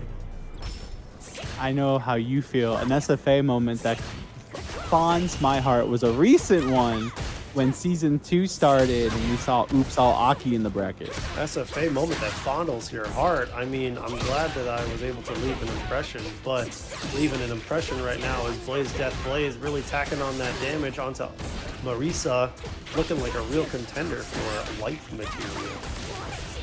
Yeah, BlazeDeathBlade, another competitor that had a great showing this past week in the online circuit, getting 7th place over at FlyQuest West Coast, getting that illustrious top 8 there with that Aki. And again, LazyBoredom, trying to follow in the footsteps of CreakyAxe, who we saw a little bit earlier, but this matchup played a lot different than we're normally used to. And LazyBoredom getting boxed out. And again, this is gonna be a tough one and a tough task for the Marisa player. Going for very risky jump-ins, LazyBoredom, trying to bank on the fireballs coming out and the lashes, but yeah, forced to parry from full screen. That poison is just going to do BlazeDeathBlade's work for him. Doesn't even have to go crazy. Yo, you ate the full phalanx counter hit too, and look where you are now. Character without reversals. Oh, you got mixed! Yeah, and at what cost? That was so. I love how the attention was to detail there. Doing the heavier version of the actual phalanx to prevent the situation and get the actual command throw off. I really like that from LazyBoredom, keeping themselves alive in this game one. The BlazeDeathBlade locked and loaded with 3 meters and locked and loaded to make any hurt, but LazyBoredom right back at them, slowly creeping to that critical range. Press 1 if you got hit by that mix-up, by the way. Oh, yeah. I'm pressing 1 right now. Hold on. BlazeDeathBlade is about to press 1 button to victory. The CA, the level 3, I guess I should say, taking the first game. My magnum opus indeed. And BlazeDeathBlade looking to blaze his way through the rest of this bracket, getting a 1-0 start against LazyBoredom. Is she an artist even? What? That anti-air? That was deep and that was clean. Well done. it really shows the mastery of this character. Obviously, you have players like Campaine, who we might see a little bit later on in the bracket. But, you know, this character Akuma's gotten so many great tools. The LazyBoredom trying to make it happen. The backdash on the command throw, making it nullified. The back throw incident from BlazeDeathBlade, looking to make something happen. Seth, this character is a menace to society. And just like that, the punish counter to shimmy. Oh my goodness, BlazeDeathBlade. BDB out to play. It was a really tough spot to be in. I mean, like, the strike throw in the final situation, can't even blame him for going for that throw, but LazyBoredom, all right, the Gladius to be able to anti-air and folds him like a pancake, but Aki folds just fine down there, blocking that overhead, actually perfect parrying that overhead, the cruel fake, and it leads to a really good poison route, keeping things meter friendly. Oh, but again, that shimmy. They take full advantage of this, and we're going to spend the bar to make it a snake step, but the perfect parry right back at you. LazyBoredom's going to take the knockdown here. Going to get the snake step out of there. LazyBoredom has one touch away from making an even round count. The perfect parry is going to do it if he doesn't drop the combo, and LazyBoredom's going to make it a 1-1. And again, both of these players are playing amazingly, and it shows how strong the competition. Every single one of these players have really leveled up their game with every single one of these Street Fighter academies. Absolutely. No mix up here, just taking the throw as he can, but oh no, caught him that low. The counter hit, probably tried to hunt down. Oh, but I wonder what that EX was. Guess we'll never know, and right now it's going to be OD Cool Player BDB trying to make it happen right now. But the drive gauge slowly diminishing. LazyBoredom, they're going to take full advantage of this.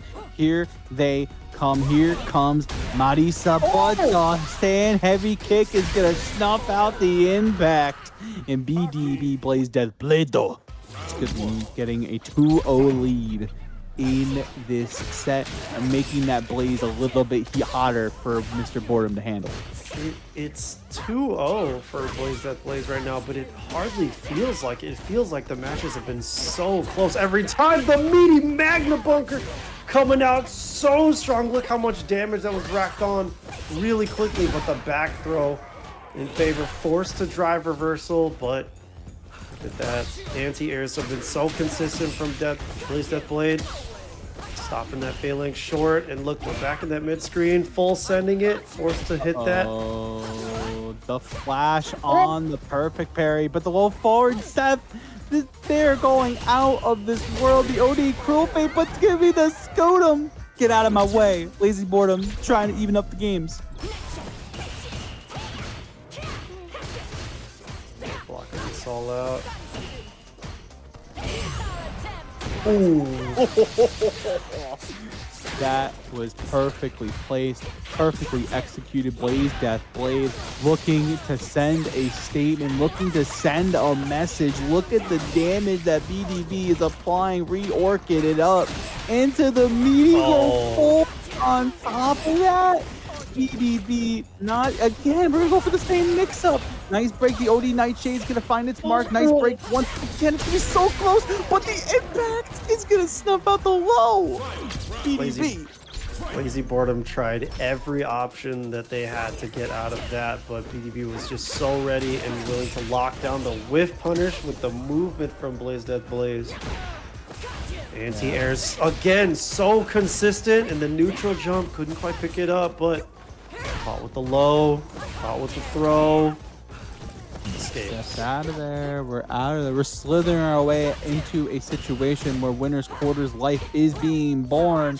But right now, LazyBoredom, they are trying to answer back with everything in the kitchen sink. Yeah, going into burnout may not have been the play there. The overhead, you're not buffering a super, and really just trying to push in. Oh my god, the big button, the chase down on the snake tip. No, not quite. As he's just slowly progressing, slowly advancing, wanting to make sure that he doesn't get opened up, but he can also just make the next hit count. Can he do it from the corner? Oh no, the overhead. Open it up into this level 3. This is going to be disastrous for LazyBoredom to make this comeback. Has the health to do it though, but that poison, BlazeDeathBlade had no reason to go in, but goes in anyway. Oh, she can blow him a kiss. That gonna be the kiss, the perfect parry on the drive impact. Oh my god, he has the round, he has so much meter. The big routing into the CA, and this is a lot of damage. I'm pretty sure that the goddess of the hunt definitely has the damage to do it. Bam! What a perfect parry to stay alive. LazyBoredom actually waking up, coming to work. It proves not lazy, not bored at all. Actually just activated. I got no words. That whole sequence was sick. LazyBoredom looking to find their way and start their path to victory, but BDB, BlazeDeathBlade, undeterred, still Thriller dancing in the background with the way they're moving and grooving right now. Oh, I wonder if it was trying to stuff that with anything but the counter hit and another counter hit off of that neutral jump. Not a good spot for LazyBoredom right now, as BDB really wants revenge for that last one. Oh, but the DI! That is a strong start for LazyBoredom to get this ball rolling in the command throw. Assume the position. And right now, LazyBoredom trying to assume their position in a 2-2 scenario and really make that lead ever go so slightly back into their favor.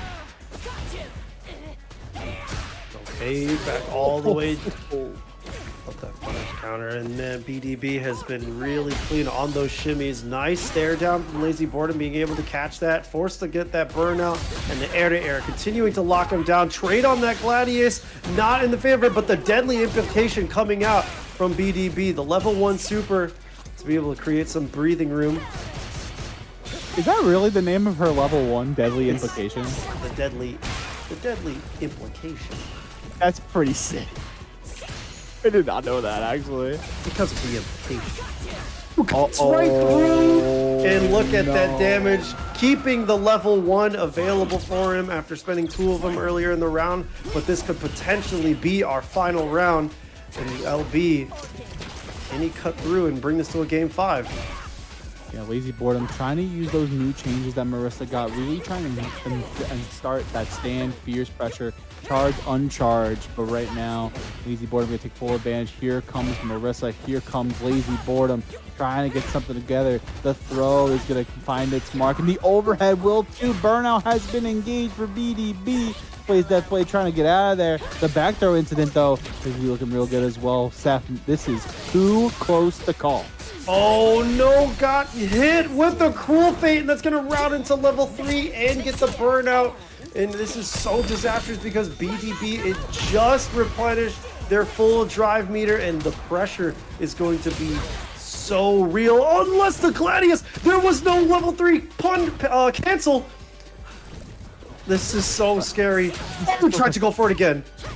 Now they're both in burnout. The strings have been applied, but the command throw is going to be a Circus Soleil for BDB, BlazeDeathBlade. And they'll be moving on to keep on the show rolling. And this is top 48 action here at Street Fighter Academy number 50. My name is Floki, and I am here with the man that has a million puns in the tank in case you need them. It's Seth, and we're here to see Deznere versus Skar. This is qualification for winner side top 8. Battle of the Bleach Blondes right now. Skar back to the wall against Marisa, or sorry, not Marisa. I'm still very much feeling that last match. No, I get it. Kimberly here. Well, right now, it's going to be Deznere going to take full advantage of that whiff punish, and it's going to be a bait on the DP. Deznere going to take full advantage, keep it easy, and looking at about 2 bars, almost up to level 3, just like that. Oh, what up? Look, hey, it's in the name. Skar likes fishing, okay? Really fishing for that shimmy. It's like let's go fish, let's go gambling, let's go fishing. I am so down. Have you ever been fishing, Floki? A couple of times in my life. I like when you go to camp and then you go fishing. Camp. Like okay, you need to go as a. Have you been to camp as an adult? Or have you been fishing as an adult? No, not yet. But right now, Deznere not yet finished with this winner's run. Gonna make it a 1-0 situation on the board. Yeah, no, I haven't gone fishing in recent years. I just haven't had like an inclination to do it. I want to put this on the record. Fishing, IRL and in games, is awesome. It's such a beautiful, serene moment. That's the best way to like touch some grass. Just like touch some slimy fish. But right now, Deznere really touching as much as he can, touching a lot of that health bar. What a bait on that EXDP, the safe jump. You thought, you know what? It's a safe jump. I feel like we gotta offer, yes, offer the explanation of what a safe jump can do. Safe jump can do a lot. It can really bait out reversals. It can bait out a lot of different scenarios. Put you in a plus situation as well. But Skar rolling the dice once again with the ODDP. He's saying, listen, man, I am tired of your nonsense, Deznere. I am tired of these plus frames. Get them off of me. Ooh. Force knockdown after hitting that perfect parry, and that should very much be a dead Deznere. Tying up the round 1-1 so far. Deznere still with the point lead, but shout out to Phantomiria for that raid. Hope you did well in the bracket. Hope you all enjoyed the spectating. It's time to start spectating once again. It's a level 3. Yeah, Miri, we appreciate that. You know, they've been hanging out in the top 48 as well. So congratulations on the run tonight. As for people that are tuning in right now, this is Winterside. We're gonna be hanging out with Deznere and Skar. Skar looking real good right now. Oh, with that. And the elbow went through the fireball. Yo, I don't even know how that transpired. What was that Crouch Fierce trying to catch? But so far you caught 1,000 hands. The demon, the first demon of the stream. The dash up demon too? Yo, chat, can somebody clip that? Caught us lacking, for real. Caught us lacking. Also, the first demon, and one of the few highlights of Street Fighter Academy. When Akuma came out, the demons were flying everywhere. And right now, it's going to be Skar trying to keep that legacy alive. See, the streets are empty right now. Everybody over chat and catch the Summer Olympics. We got the Summer Olympics at home right here, dog. Akuma's in the streets of Paris. Yeah, right now, Akuma is doing a great job of trying to maintain pressure. And but Deznere going to take full advantage of it. Again, starting off like a little rattled after the demon, but not undeterred, not feeling unfazed, ready to go and keep it going. Oh! Nice slide, like a very fortunately timed slide too. There was no way that was a read off of that air fireball. Trying to skip the neutral, ended up working out for Deznere, but that EX bust out working out for Skar. Still back to the wall. This feels like a good distance, but okay, now back to the mid-screen. Good anti-air. Tried to go for another shimmy there, but this is a very dangerous life position for both of them. One good hit probably could kill either one of them. Yeah, one good hit on both ends are going to do it, especially with the drive gauge, and especially the health bars and the meter. There's so many different tools at play right now for both these players, and it looks like it's going to be Skar that's going to take full advantage. First up, it is going to be jab scaling, so the damage is going to be a little rough. But right now, Skar's going to take full advantage of that. Totally fine. Make the meter, Deznere second guess themselves and put pressure on them, but Deznere on the back foot now. Skar looking to make it a 2-0 lead against Dez. Yet again, Skar with the dry-ass overheads, no mix whatsoever. Deznere just couldn't block, but that low forward, catching that shimmy attempt, so very aware of what Deznere wants to put on offense. But the catch with that, you didn't space that properly whatsoever, Skar, and Desnere's going to catch that punish with the Bushin Star Cypher. Can Skar make this comeback with no meter? Can he block this out? Unfortunately, no. Tries to steal the turn back. And now Deznere leading the set 2-1. Yeah, and I really like the use of standing medium punch into a single confirm, right? It just really shows exemplary patience and awareness to be like, hey, listen, like, I'm ready to go with this. Neo, This bracket.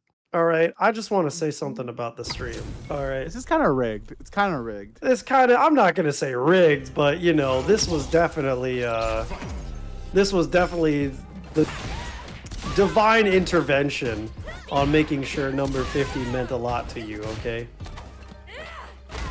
Yeah, but at the end of the day, Cammy has been a character that's been doing so much work recently. Obviously, Punk breaking the curse for the states, and also players like Kazunoko, Akira, you know, Hurricane. There's a lot of players playing this character, Cammy, and it's been apparent all tonight. Skar trying to find the readjustments. I actually do like this though from Skar. You know, get the extra health on the board, but Deznere is gonna get another spray can situation into the spray can.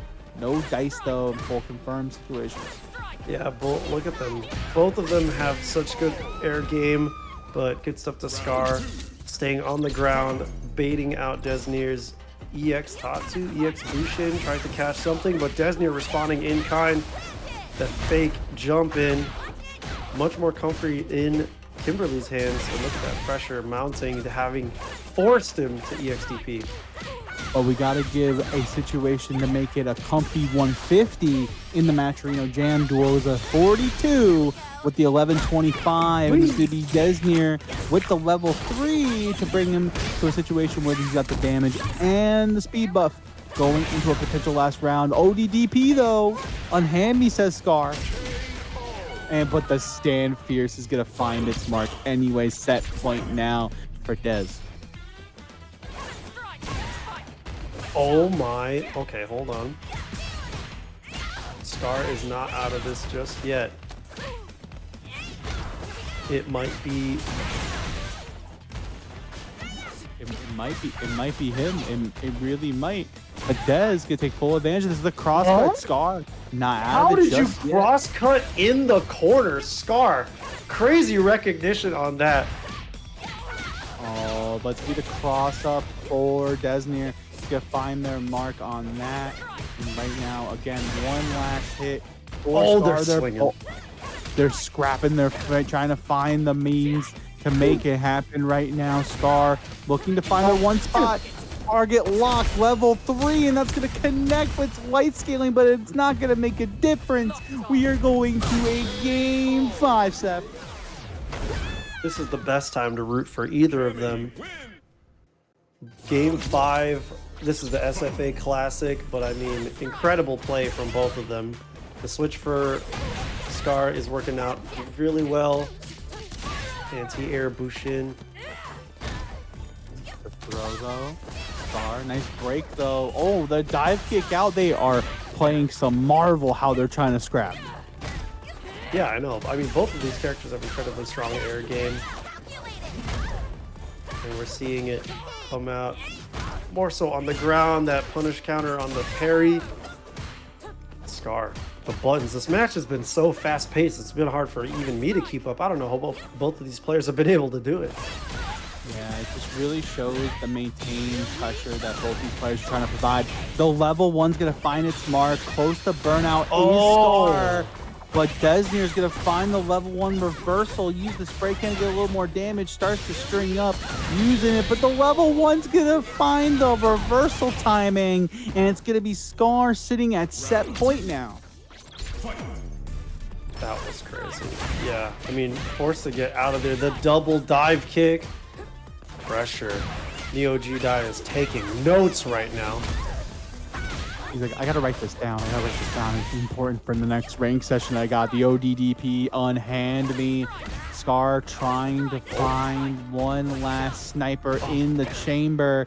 And it's gonna be, again, another pressure situation in the corner for Deznere to try to box out of. There's the hit. There's the confirm. And the knockdown doesn't commit to the level 3. There we go with the full situation up the stand. Medium punch. Level 3 engage damage and speed buff unlocked.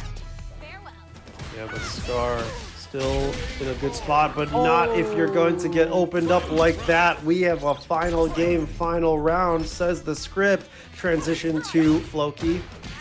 Absolutely, and I will say the one thing I liked about that end sequence is we haven't seen Dez go to the target combo into drive rush yet, so he really caught Skar overthinking the situation. Deznere really trying to overload the mental stack. Obviously, it's like that's a buzzword, but it's so true. Like the way these player characters and players have been playing, it's been a knockout, drag 'em out brawl. There's the back throw incident, looking real good right now. Ted finds the mark with the low forward. It's the Tatsu. Here we go. The ODDB again. Get off me, Seth. Yeah, good recognizing that gap after the plus frames there on that safe jump. But, oh no, unfortunate. You tried to parry and now you are burnt out. And you better hope and pray that he doesn't try to take some tricky air approach. Skar really trying to keep him shaky on the defense. Messes up the dive kick. And that's one of the most unfortunate ways to lose. Deznere salvaging the Judai and let them know. Let the people know your favorite moments, favorite commentary moments, favorite bracket moments, favorite sets. Let us know everything that you've enjoyed about Street Fighter Academy so far. Next match on stream is going to be Zykles going up against iPeru. Yeah, both of these guys already been up on stream. We're seeing the 90s classic Zykles against... You know, I'll call this a 90s classic too. It's the last time I saw this costume in like a movie. Man, I love these outfits, dude. Oh, but I don't love how clean that connected. What were you pressing? How were you even... That was just normal hits from downtown. Probably just thinking that you had the safety to walk away. Incredible delay on that stand heavy kick. Really tack on that damage. Fight back. Fight back. Fight back. Look at this, like Zykles really responding in kind, looking like Michael Jordan against this child right now. Yeah, spend that, the level 2 coming out.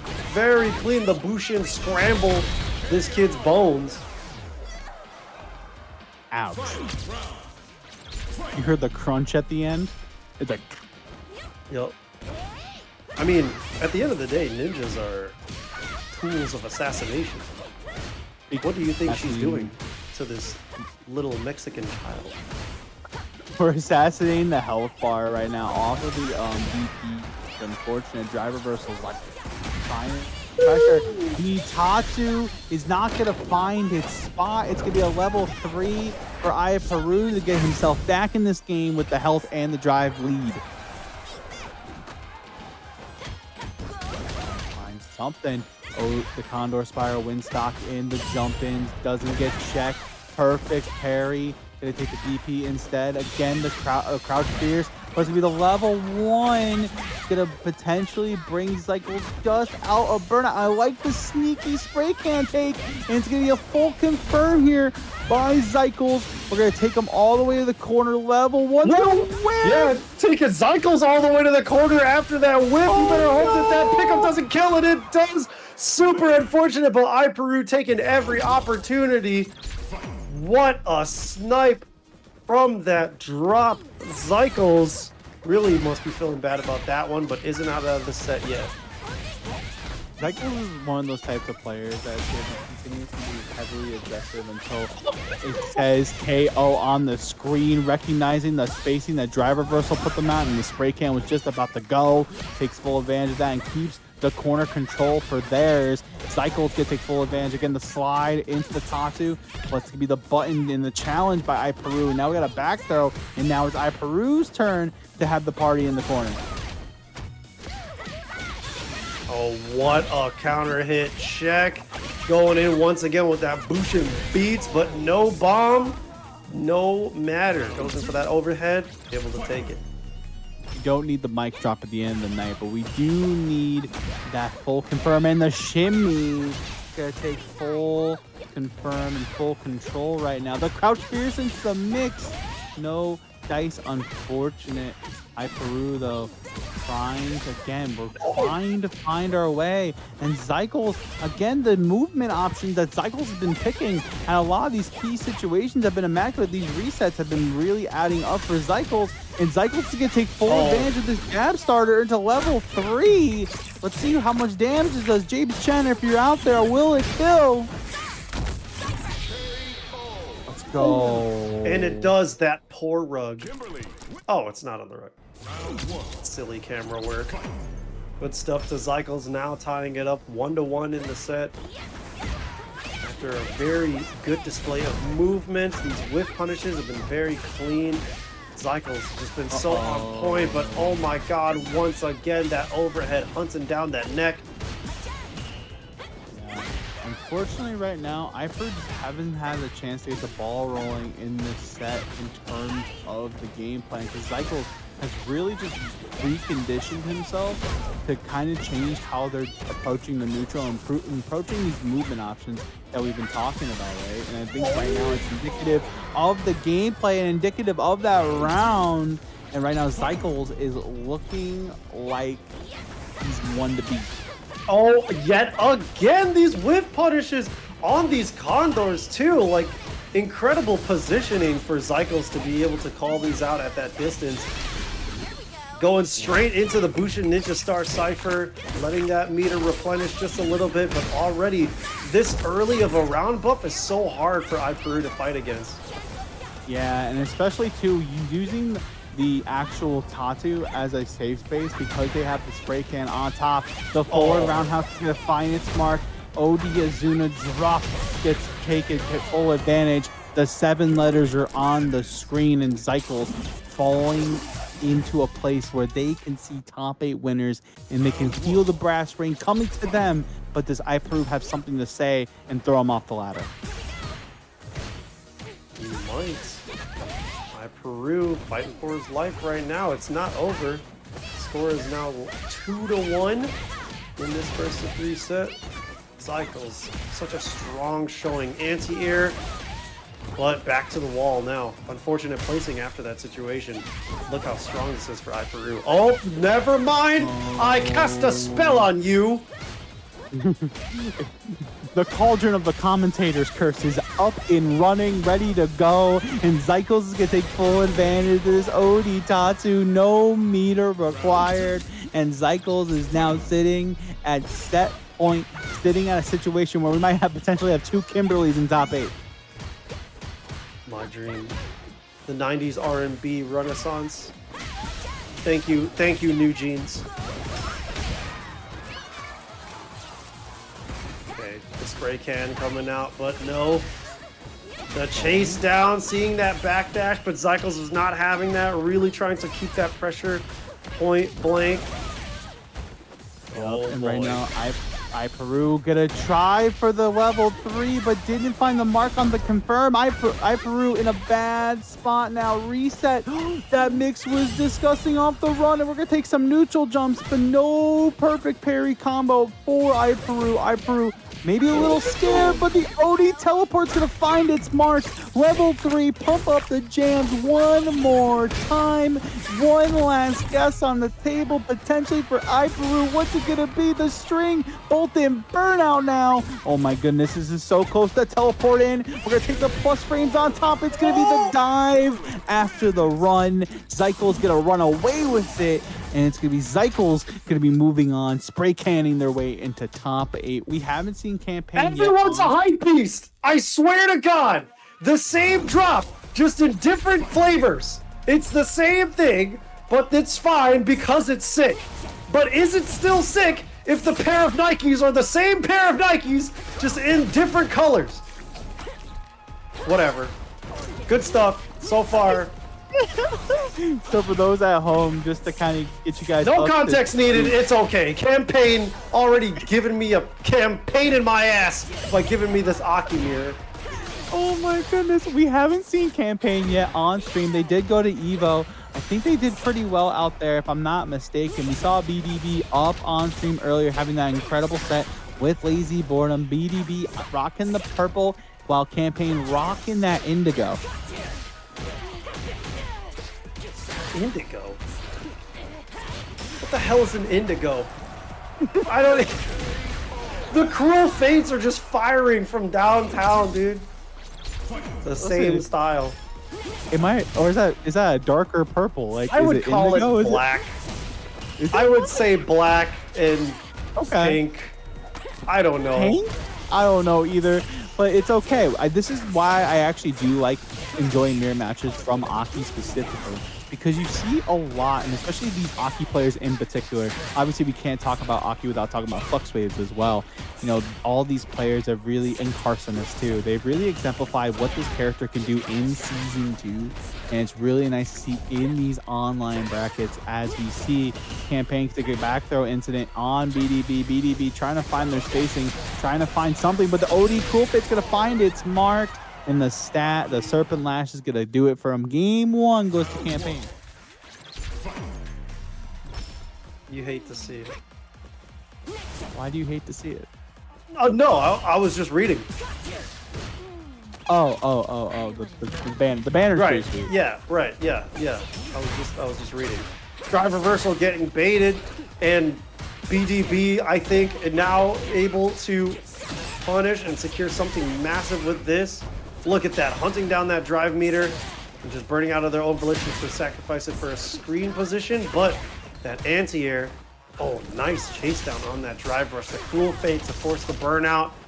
You got to hold this, and you already know that. Oh, yeah, the mirror match really shows that the same situations you put your opponent in, you can get put in, and it's kind of tough. OD Nightshade, the Cruel Fate's going to get ducked under with the crouching roundhouse from Campaign. Campaign's going to start stringing up both out of burnout now. One false move from either. It's going to be lights out. BDB with the shimmy into the roundhouse. Yeah, you called it. Lights out it was. Footsies. The Cruel Fate really brute forcing the way in, but okay, great shimmy from Campaign to start this off. Oh my god, the escape, but then the right back in there. Unfortunate air placement there. Yeah, I really do like that call though from Campaign, recognizing that BDB was going to go for the down Fierce there and putting themselves out of position where the Stump Fierce was going to find its place. And right now, it's going to be BDB. Again, this is winner side action, so still plenty of time, and still this is 3 out of 5. So plenty of time for the readaptation in the mirror. Campaign still rocking out with the 1-0. The OD Cruel Fate's going to keep BDB in the corner. Gotta be careful about OD's Snake Step coming, but there's the jump out. And right now, again, Campaign looking to set the world on fire with this confirmed. And one thing I want to make note is that when Campaign jumped onto the scene at Street Fighter Academy, no one really knew who they were. No one was really finding this Aki player out. And then the first SFA they entered, I believe, if I remember correctly, they cracked that top 8, and that 7 golden letters, that perfect, it shows why they have been such a great part of the Street Fighter Academy all these weeks. Viper, the way that they're just reacting to everything, chasing things down, attacking on so much damage. Look at this.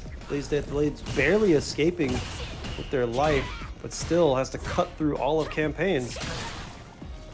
Yeah, Campaign right now is comfortable huxable right now. They don't really have to worry about much. BDB can take a full confirm here, attack the drive bar, but it's gonna be BDB again. Now the full screen game by Campaign has been so immaculate.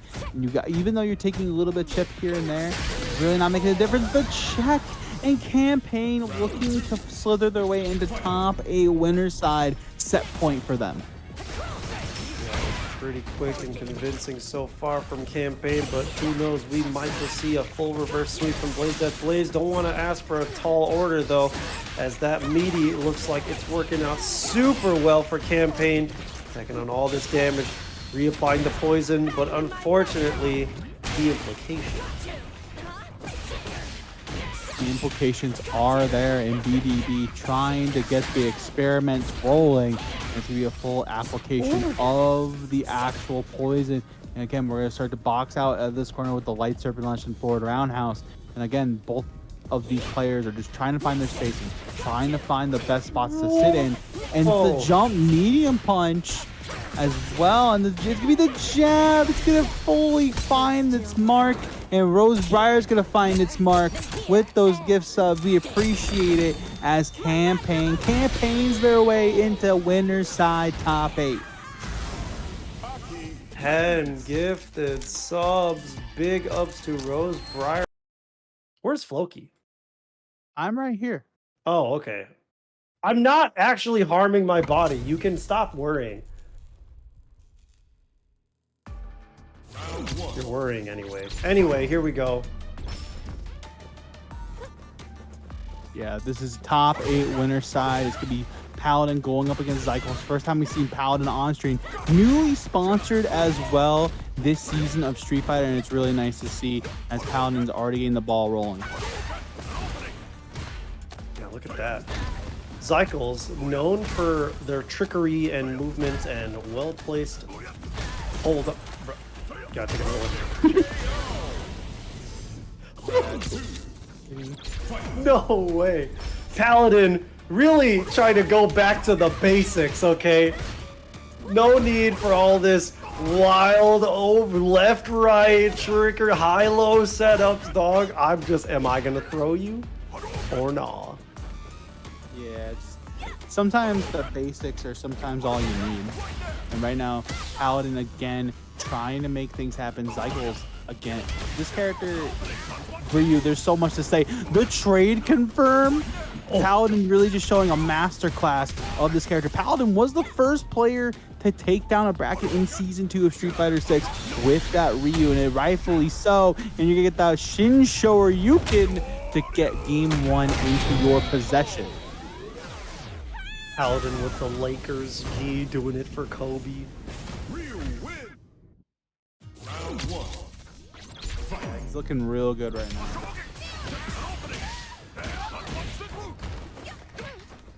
Already back to the wall, just about. Oh man, lucky sweep. Not lucky. I'm just saying. Well, good job. 2 thumbs up on that sweep. Otherwise, you would have been eating another 9 throws in a row. Oh, good perfect parry. Hopefully bringing this over to the wall. Yeah, this is looking real tough right now for Paladin, but Zykles really back in though. Like, we saw it in their set earlier in the stream, really just finding their mark, finding their positioning. And right now it's going to be a level 1 though for Paladin. Paladin's going to get the situation back into their favor. Oh, but Zykles right back in it. Burnout and Kimberly is not a good pairing if you're Paladin, and Paladin's going to be taking the brunt of the force. But now you're giving Paladin space to get the meter back. Both healthy on the drive gauge now. No check. Oh, but no block on the neck cutter. That's such a crazy name, by the way, neck cutter. I think it's neck cutter. I know it's got neck in hunter. it. Oh yeah, neck hunter. That's right. Yeah, it's neck hunter. Yeah. Shout outs to Ringe. Ringe was talking about that the other day, and I was like, that's a crazy name. Ringe was talking about Kimberly. I gotta take a look, dude. I'm really feeling Kimberly. I think about playing this character all the time. She looks so sick. Like, ever since day 1, but I'm always like, I'm not a... Yo, he was trying to go for the Bushinsu Pikaku too! But no, Zykles like, let me show you how it's done, okay? Let me show you what it actually looks like to do the homework.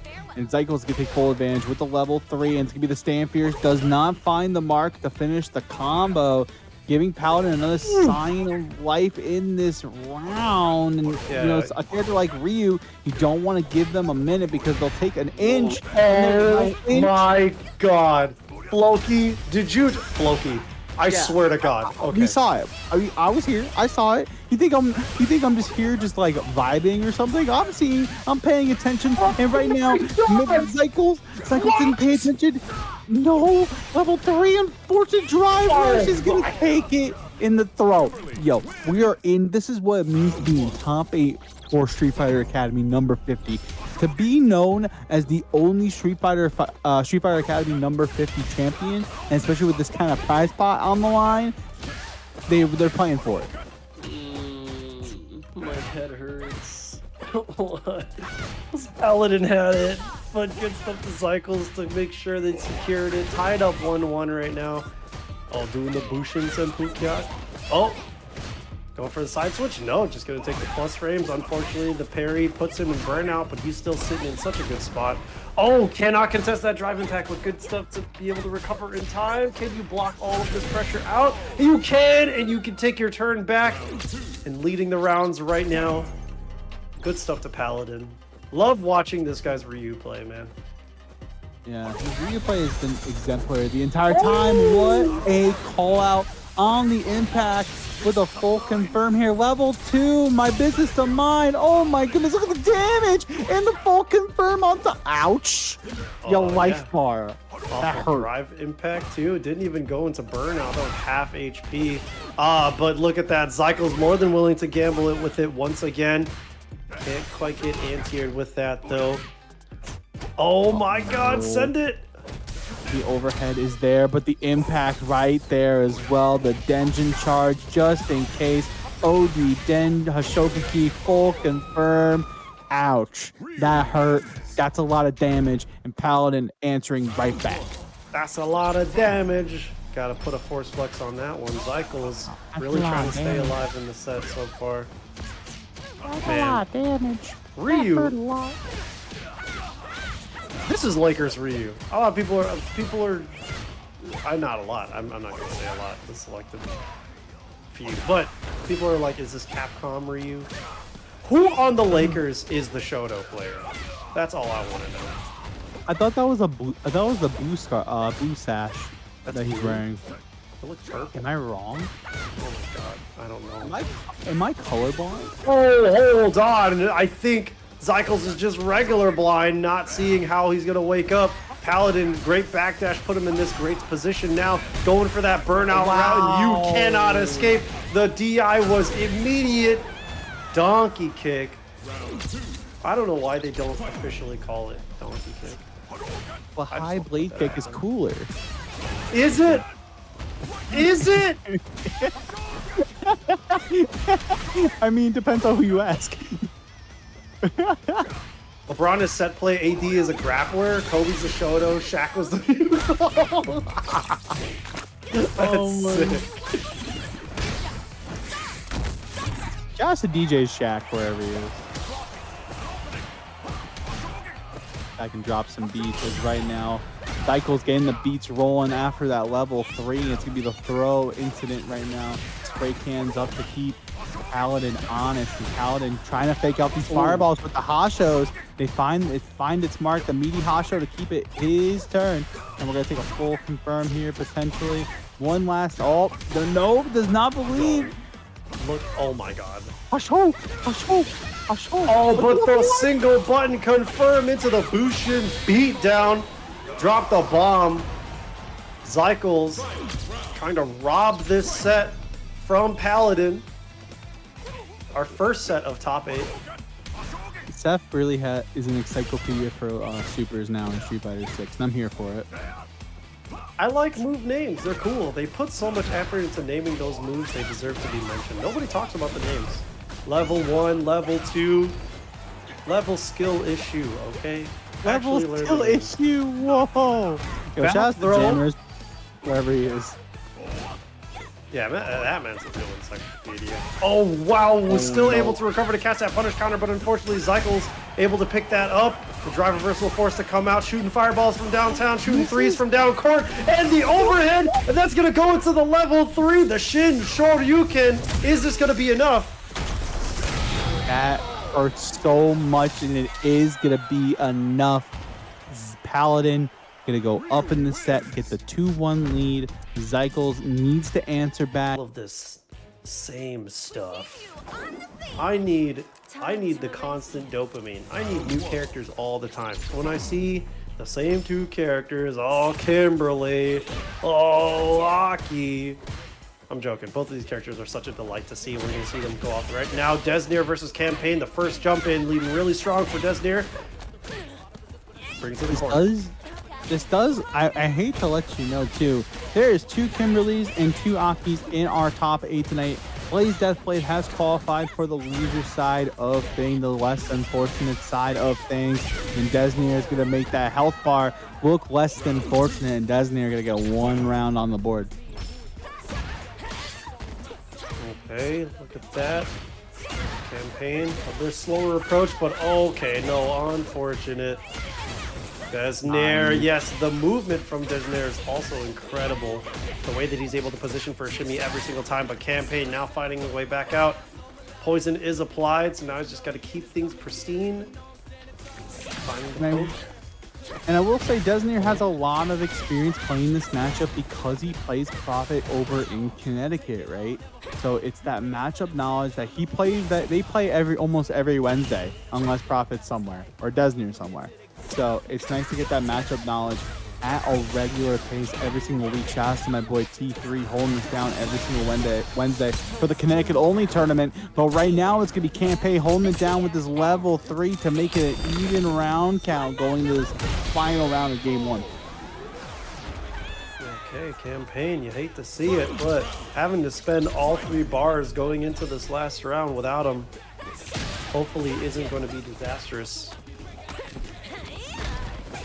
Campaign looking like $1 million on how they are approaching things right now.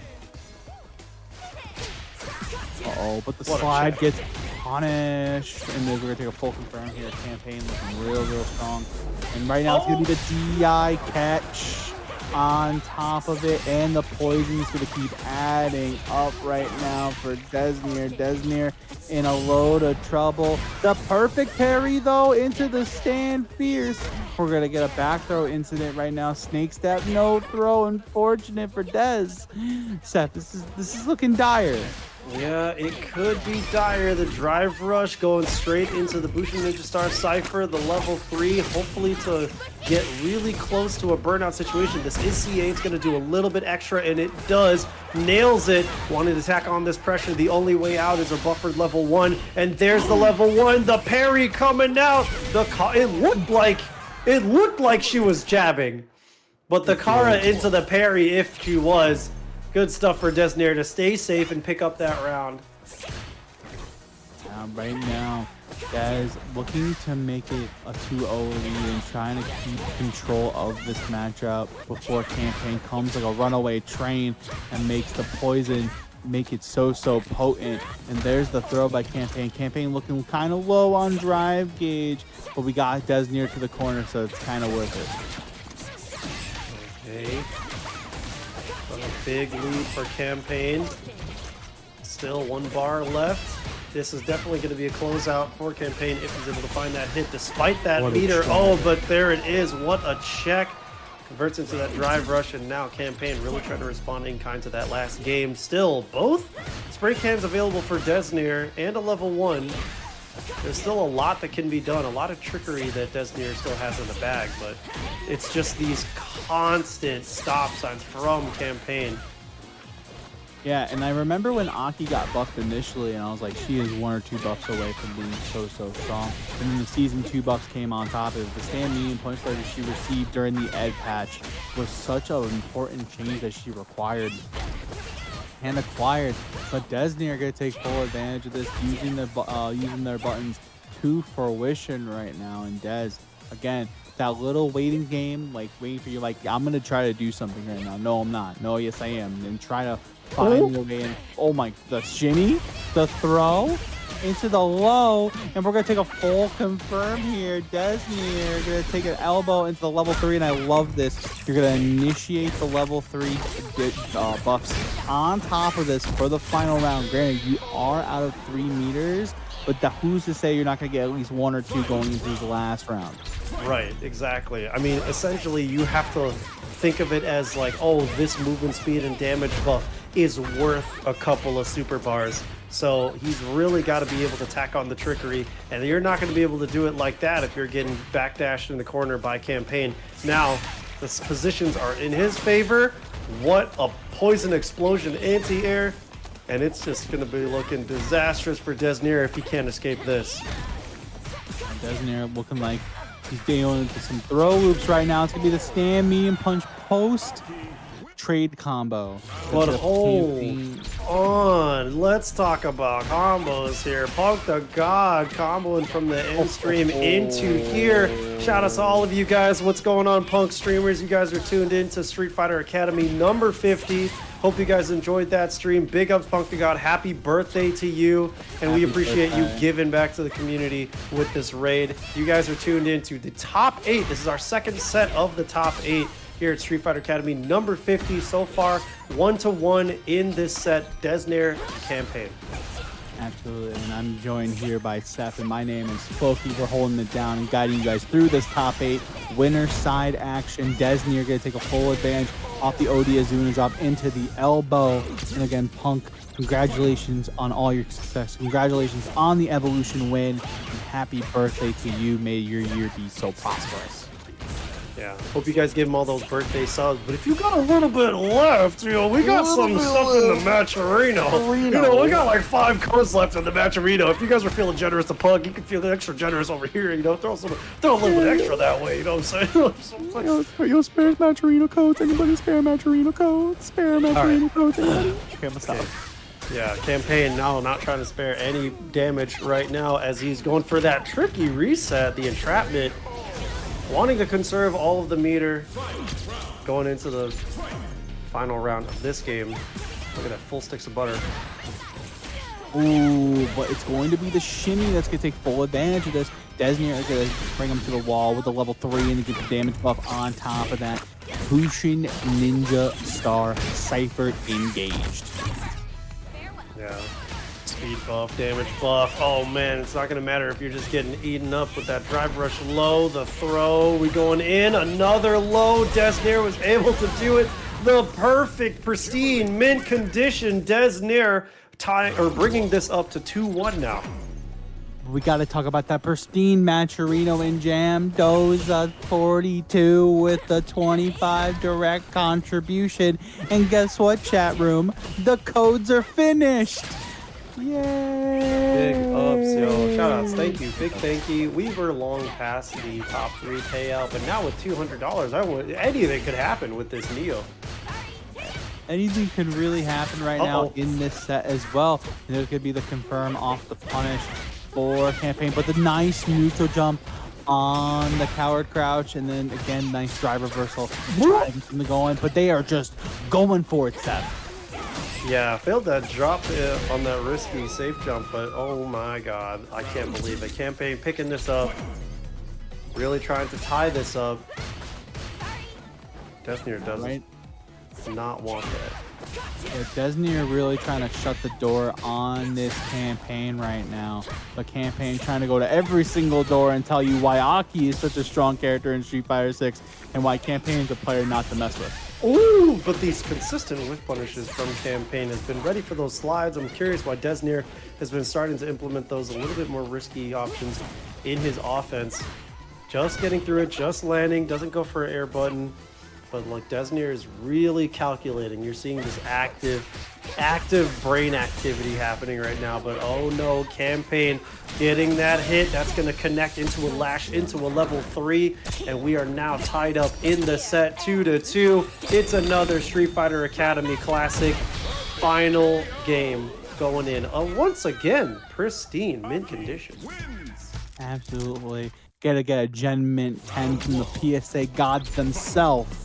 And here we go, guys. Deznere Campaign winner of this gets to play Paladin in our winners finale. And again, a nice check to start things off from the Campaign, trying to move through it. Matcherino curing my OCD. Wow. Hold on, let me get the live update now. Let me drive your OCD crazy, actually. It's $200.32. What are you going to do about that, Visman? It's off. It's uneven. There are cents in there. I'll bet that drives you crazy. Be nice about it. It's okay. Okay, before confirming your Campaign, still looking really, really strong, guys. Even though there's still no more Matcherino codes, any contributions, also there is a sponsor quest as well. Feel free, guys, to do that for us as Campaign again checks his way to a set point. The stand me and punches from Aki have been on point all set. Whoa, nice conversion. That counter hit, able to get him over into the corner. And here we go. Commence these throw loops. Really got to commence that loopable pressure, but the mash out from Campaign shows he's really not trying to have it. Trying to find that one hit, delay jab coming out from Deznere, but the big hit, wanting to route into level 3, you gotta do it. No, doesn't do it. I don't know if it was a drop or intentional, but either way, Deznere is probably sitting pretty. Oh, setting real pretty right now. The cross is gonna find its mark, and the level 3 is gonna initiate this. Someone get the script here, because you already know what time it is. Final game, final round who gets to meet Paladin in our winners finals. Yeah, the script going crazy right now. This has been a wonderful bracket so far, and this has been a Street Fighter Academy one for the books. Looks like Campaine already has him in the corner. Deznere is more than willing to take these throw loops, but you can't take too many. Didn't want to take that one, and look at that, the stand heavy kick connecting. Campaine is about to do a crazy brick of damage, and this very well might be it, as the level 3 is probably going to do just enough damage. Perfect KO. Awful. I can't believe this is all Floki's fault. You were saying this was such an even match. As Joe Umerogen.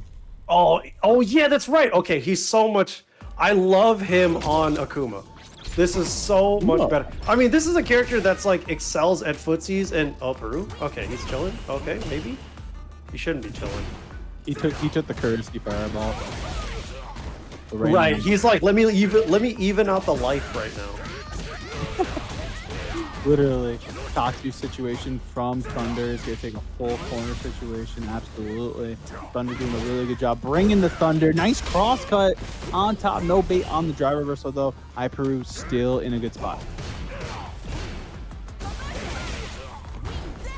Doesn't Thunder Delanges just sound like a wrestler name? You know what I mean? It sounds like you're either a superhero, like an 80s villain, or a wrestling star, and I feel like those are all the same character. Introducing first, Thunder Delanges. Yeah, it is. Loki's Bruce Buffer has been always. Thunder with the first round. Taking them to Joetown.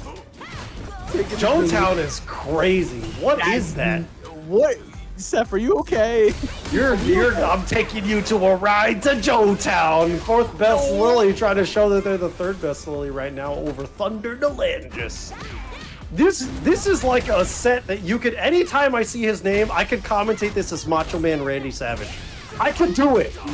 I could do it. Oh yeah, going in with the overhead, and he tries to keep that pressure straight on the Condor dive, coming in straight, but he's gonna twist his neck off and roll it down the pike like a bowling ball.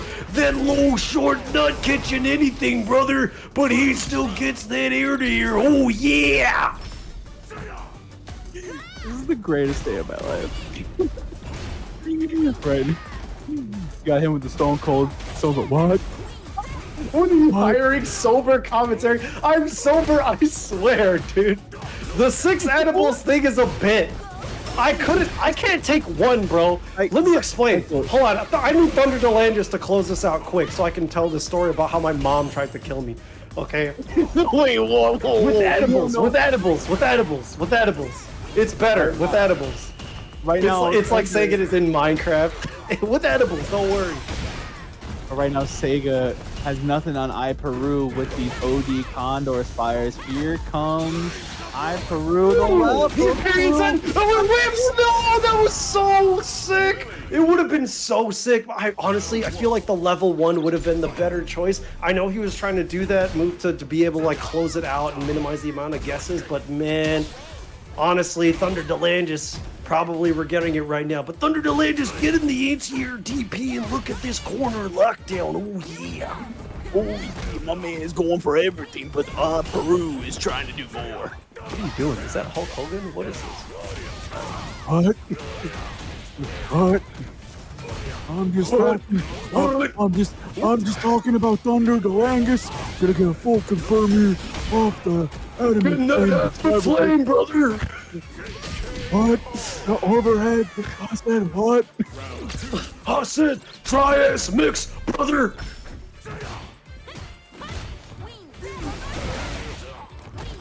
That's not Macho Man Randy Savage.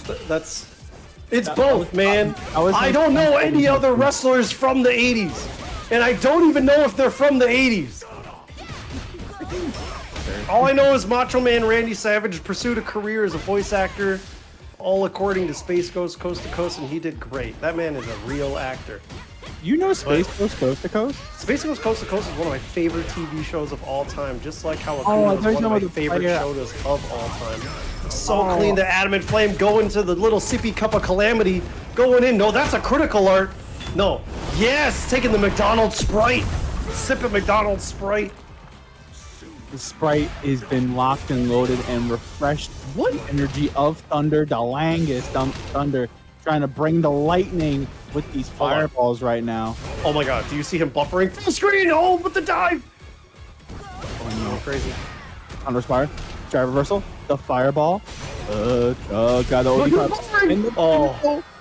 Yo, what you know about zoning from Mr. Thunder Dalangus? He's bringing the lightning with these charges and these different fireball timings. It's like he's playing Guile. But with 9k health. Oh, no, this is gonna hurt. Baby. Yeah, there's about to be some big damage. I mean, there was more damage left on the table. Actually got reopened up there. Forced the drive reversal to get away from this. Put the air to air. What a check. Oh, yeah. I'm going to be doing it subconsciously. Oh, mint condition from the fourth best Lily, iPeru. Somebody promote him. Someone promote him to the third best Bloo, please. I need the prestige unlock right now from Modern Warfare 2. If you know, you know. Damn. Hold on, dude. We're not going back to those Xbox 360 Call of Duty lobbies. We just got away. I only quote those when I'm trying to reminisce. But I can't quote those in public, if you know what I'm saying. I can't quote those in public either, but I can quote the fact that iPeru still has drive lead and still trying to walk Thunder into a situation of bad news bears, but it's going to be the shimmy that's going to bring the lightning and bring the adamant flame. And right now, Thunder trying to get a 2-0 lead on iPeru. What a clean target combo coming out to open up the round. Back to the wall. Just against the wall even. Sip of Calamity coming out. Helping him bring up that drive gauge. Dang, the pennant stare, the way... You see the way Akuma looks at the camera? They are so upset. They are like, man, what do I have to deal with this? Like, why do I have to deal with this wind-stocking, command-throwing character? But iPeru's still not out of it. You know, they're doing a really good job in a lot of scenarios. Is that Thunder is just bringing the lightning and getting full confirms here and really making this 9k health work for them. But okay, great start from iPeru trying to get the ball rolling. There's the OD command throw. Oh, baby, you can't have Thunder without wind, and the fourth best Lily really trying to put the wind stocks on to good use. Without them right now, target combo once again coming out from Thunder Dalandis, and the block on that drive reversal, but he had just burnt out, but that DP on the neutral jump, he was so ready, calculated, his eyes set on the skies, brother. Oh, yeah. This fine folk Thunder trying to get the championship belt of losers comp 6 in their possession, and right now iPeru trying to do a good job of trying to box out last life bar potentially for them in this tournament. Oh. Unfortunate whiff. Gonna take a home run here, not gonna put him close to burn out the dive kick. Not going to find it smart. The drive reversal on hand me, but the DP gets baited, and now we're going into a situation where iPeru still has a level 1 on deck, but Thunder Dalangus has that sip of calamity locked and loaded. Oh yeah, he's got the water bottle on deck. He's ready to take that sip, but who knows? iPeru might be taking him home. Okay, blocking on that dive kick. Pretty good stuff. He's got his back to the wall already. Can't be eating that fierce. Right now, Thunder doing a really good job of finding their space. And the crossbar into the level 3. The pennant stare and the sip of the calamity. Ouch. Your face hurts. One last. Oh, level 2. It's unfortunately gonna whiff. There's no way. And this little Mexican child gets brought down by the Raging Demon. Oh, yeah. That's mostly an esports decision to change. Oh, true. I believe in it, but I respect it. And honestly, it gave me a good bit for the evening. And honestly, I think that the Akuma fits so well into your hands. So Let's hopefully we'll see how it develops later on in the bracket, but right now we're gonna take a quick pick stop at BlazeDeathBlade versus Bloo. BDD versus the fella that makes everything black and blue with that DeeJay. But here we go, Aki DeeJay, the other side of losers round 1 here in our top 8.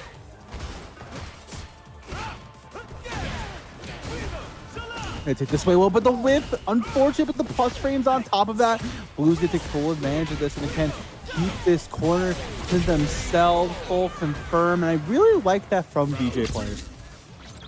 Using the implication of OG Sobot now to kind of keep combos rolling, keep combos really in their favor, and plus situations locked and loaded. Because I know some of the routes did change, but some of the routes did stay the same. I don't know if you can hear the song, but the fact that this isn't a Devil May Cry song is just unfair. It's not real. Like, I don't know why they gave C Viper such a crazy theme in comparison to the rest of the Street Fighter 4 cast. I need her back. Please, C Viper for Season 3, somebody manifest this, but somebody manifest Bloo about to take this game. Man, that was crazy. What do you mean no? Hold up, pause. What do you mean no? What do you mean no C Viper for Season 3? Why do we need Viper back? Where's Cody? What do you mean? What do you mean? Why do we need Viper back? When was the last time that a character as godlike as C Viper, so godlike that she entered Ultimate Marvel vs. Capcom 3?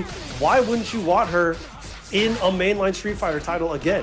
She's like one of the most beloved. What? Who would you want? Who's your dream Street Fighter 6 pick? Can't be either of these two characters. They're already busting ass in this round right now. Yeah, I kind of want Cody. That would be nice. Cody, snooze, boring. Cody's whack. He's not whack, but I mean, all right, Sagat, that's a given. He's already coming. Cody's whack? Cody will be there. Cody's not even like an unconventional pick. He's just gonna be in the game. Final fight ass character. Dudley's also a good pick. Dudley is also in my list. Let's see, who else? Right now, Aki and BlazeDeathBlade trying to make it his pick that's already in the game to make it work, but Blue responding back well. Yeah, I listen, I don't get the hype on C Viper, I'm sorry. Nakali? What do you mean Nakali? Did you say the word Nakali? You said I don't get the hype on C Viper, and the next word that left your mouth was Nakali? Are you joking?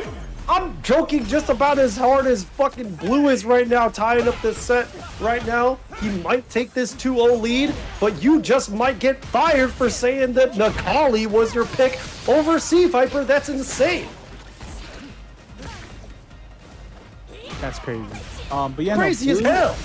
Another anecdote I really want to point out as well. 3 top 8s recently in this season of Street Fighter Academy. And it's really been hard work pays off as the massage parlor, shout out to Sankola, is being rocking and rolling. Body massage machine go. Shout out to LLJB3, my dude. Oh, the snake step to escape. The drive to chase. But it's still a really bad spot for BDB as he gets knee shot to the face. Yeah, that's what they said. Someone said you shouldn't have said what you said. Someone said Seth in the chat. I don't know how I feel about Seth. Unspecific, unless it's. I will. Oro's wild. Oro's crazy. I don't want to see Oro. I don't want to see Oro in RE Engine. That dude is ugly as hell. I don't want to see that. And but Seth, make it sense. Make it make sense. Yes. What do you mean? Yes, absolutely. C Viper in RE Engine would be insane.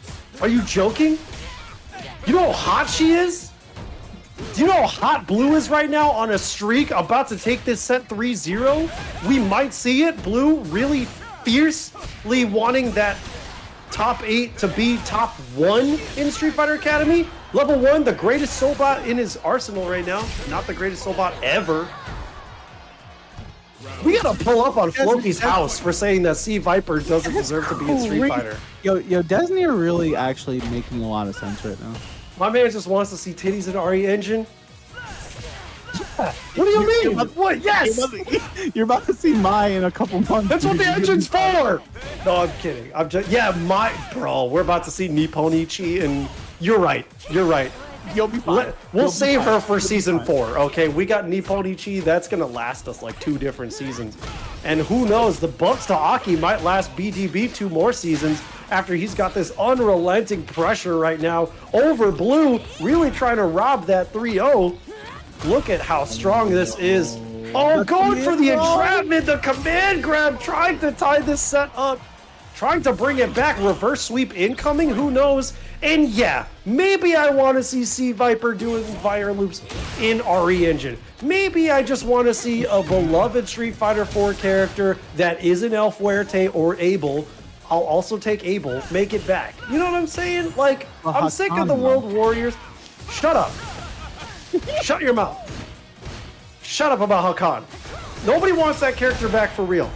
That's like people saying they want Rufus back unironically. You know what I'm saying? Shut up, dude. Hakan isn't hype. I agree. InconsiderateRaccoon. Nobody wants Hakan. He's spitting. Oh, okay. Yeah, exactly. Nobody wants Hakan. That's cap as anybody who says they want Hakan back, bro. They want to single-handedly kill a game. I can't believe he didn't go for the Venomous Fang there to punish that fireball. He's in the burnout state. This is looking really bad. Finally recovers, but he's still 1 touch. Yeah, Hakan bros are unfortunately not up right now, but Blue kind of in a life deficit right now, trying to find their way in. But the standing punch is going to find their mark, but can't. BlazeDeathBlade is going to take the Serpent Lash instead. Where the hell is Poison? That's all I'm gonna say. I want Poison back right now. That's not from a gameplay perspective, because I know I was carried as shit in Street Fighter V by Poison. I know all y'all hate Poison. That's fine. I'll take my low quality, not even real. I knew he was a Poison player. I just knew it. We knew it. Listen, if you want to offset it, I was also a Lucia player. Okay, I played a lot of I played a lot of people in Street Fighter V. I played like the whole cast that was not a dude, not named Kage. So, not named Kage. You were a Kage player. I loved Kage, bro. Kage was sick. I didn't like Kage. I thought he was lame, but I liked his kit a lot. He was so cool. I love Poison. Thanks for the shout out, bro. I mean, BlazeDeathBlade really loves Poison too, and he's really wishing that he could apply it right now as Blue's just got this smothering pressure. Look at this. Finally making it out. The corner is what the greatest. No, that's the level 2. That's the Sobot Festival, if I'm not mistaken. The beats were perfect. Life of the party. Blue back on set point. Also, yeah, if we can hear me out, if we get Sagat doing dry rush Tiger Knee and it's plus on block, I'm here for it. I don't want to see Sagat for a while. No. I don't want to see Sagat until people are like, Street Fighter 6, man, when's Street Fighter 7? And then they drop Sagat and they'll be like, all right, this will last me another 4 years. I hope you literally just, man.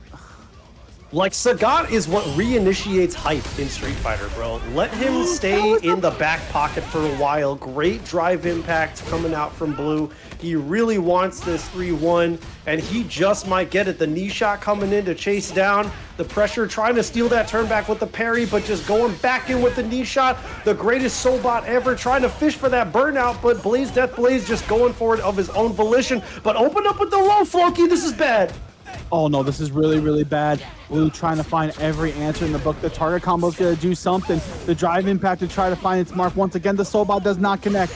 And right now, we got one last guess on the table. The level 3 gamble does not get there. BDB falls to Blue, and Blue keeps the rhythm up. What? Not Hulk Hogan. Hulk Hogan's insane.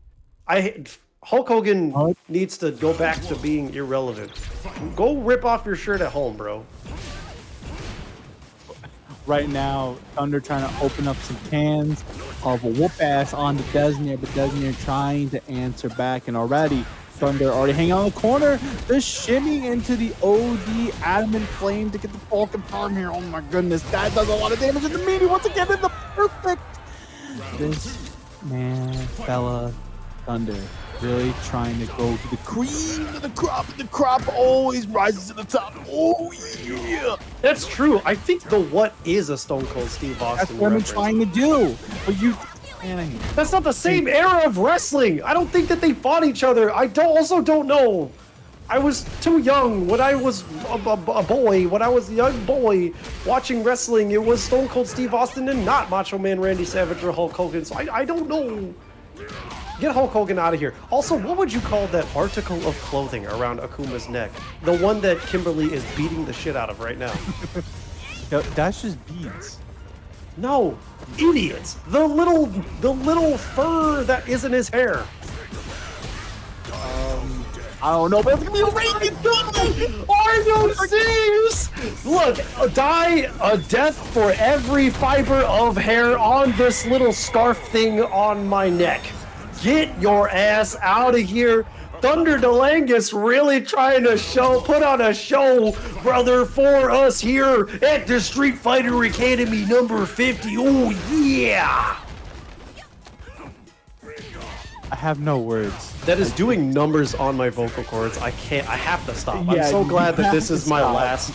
I'm so glad that, like, I've done 4 or 5 different commentaries in, like, the last week. I'm glad this is the one to top it off. This is the one I've honestly had the most fun at. So big shout outs to Neo Judai and the rest of the SFA crew. Shout outs to you guys here. Shout outs to Thunder DeLangus for getting that check there. This has been a spectacular bracket the entire way through, and I'm having a great time.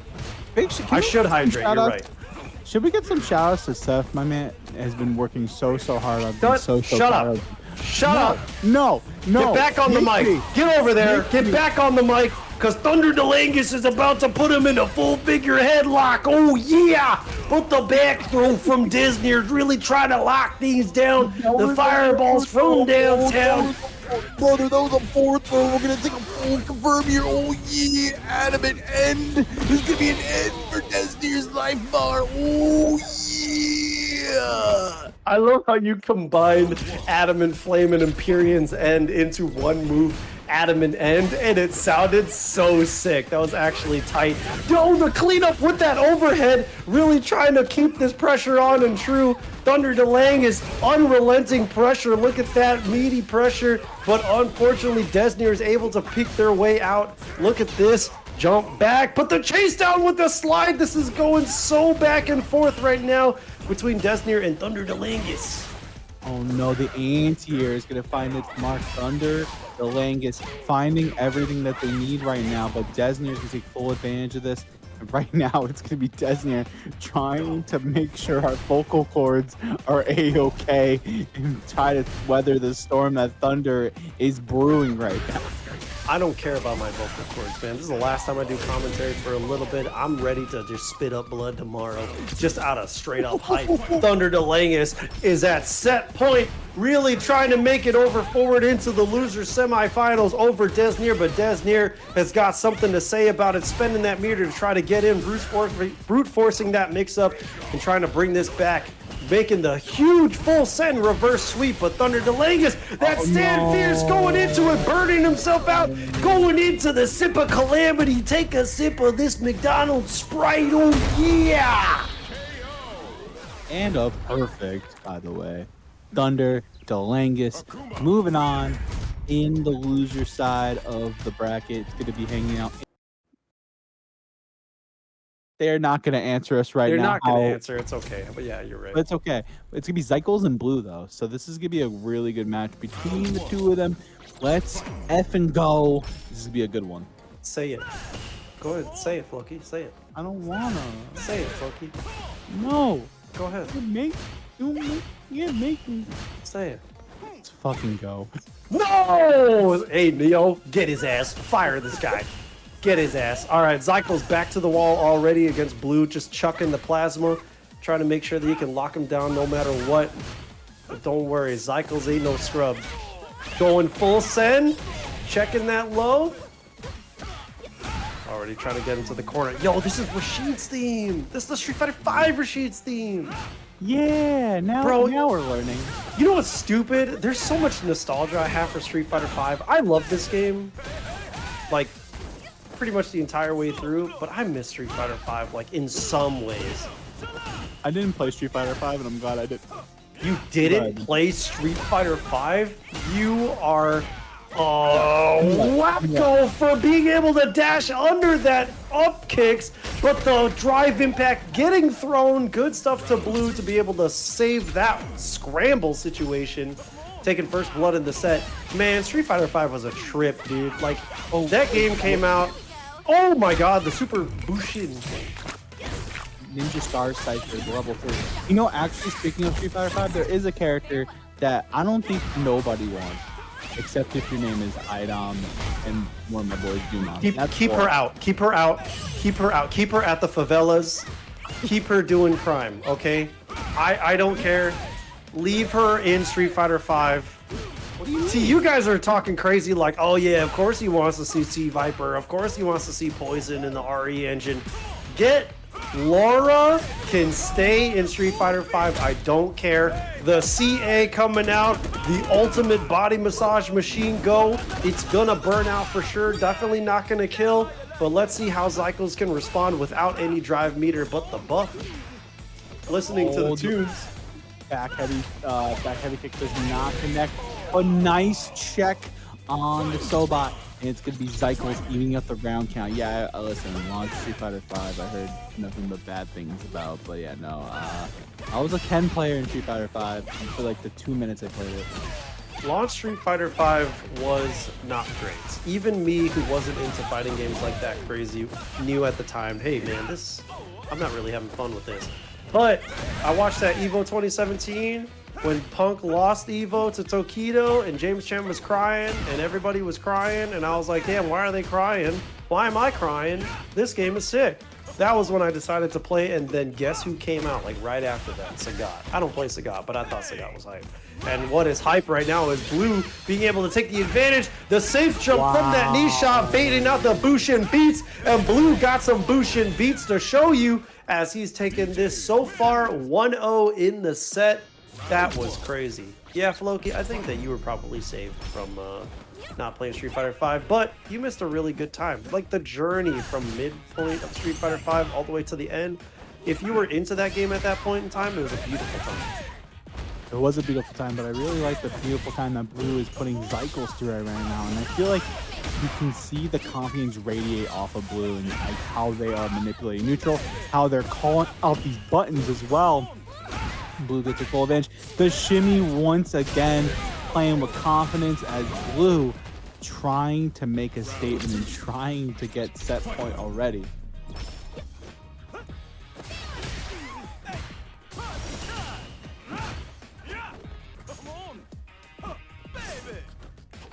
A little bit. He's really just like trying to throw things out of the neutral and throw things out even on block too.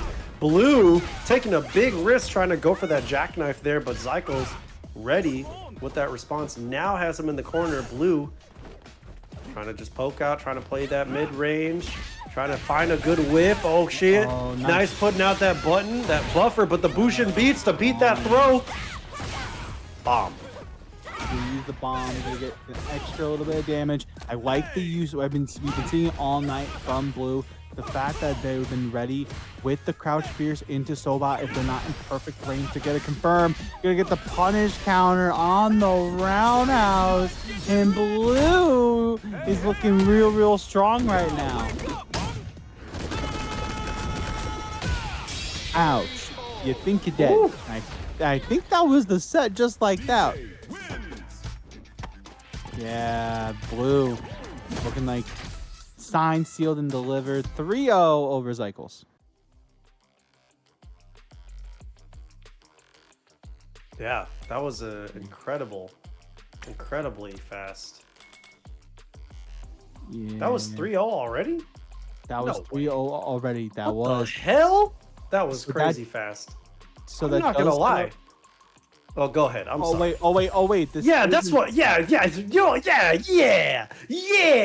That's right. Lock in, Zykles. Lock in, Zykles.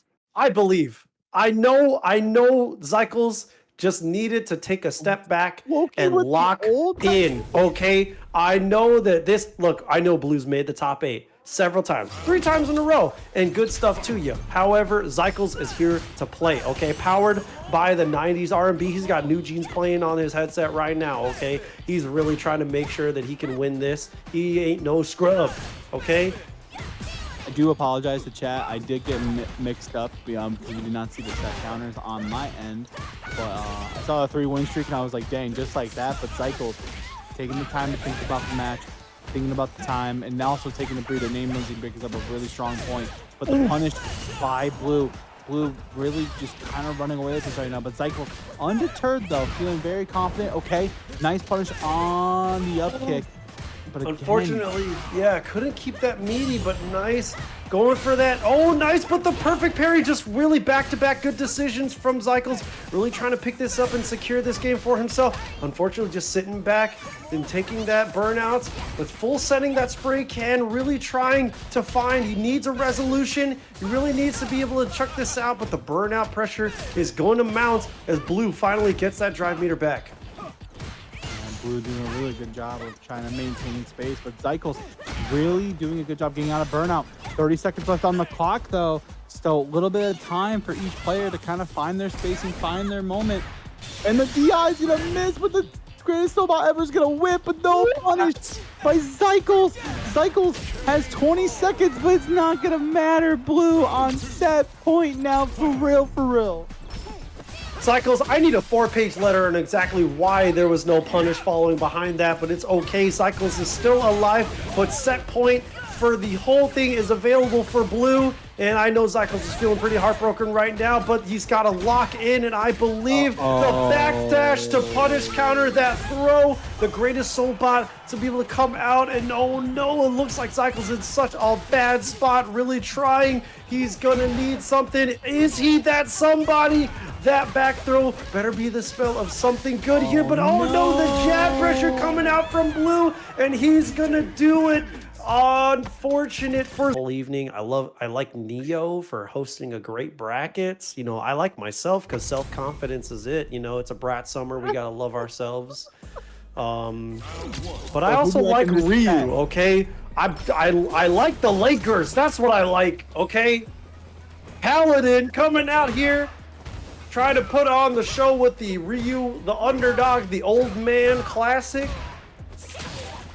But Steph's favorite, Aki, is on the screen, and Campaine has been looking. No, you shut up. Okay. Full confirm here, Paladin. No!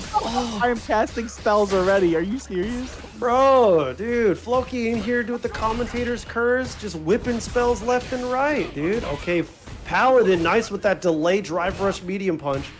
And hopefully he's got some good lockdown pressure here. The trade not in his favor as he tried to poke back with something very dangerous. Campaign scrambling for that win, taking first blood in the set. Yeah, they're looking really, really strong. And again, their stand medium punch placement is something that we can always highlight, right? But right now, Paladin trying to get the ball rolling.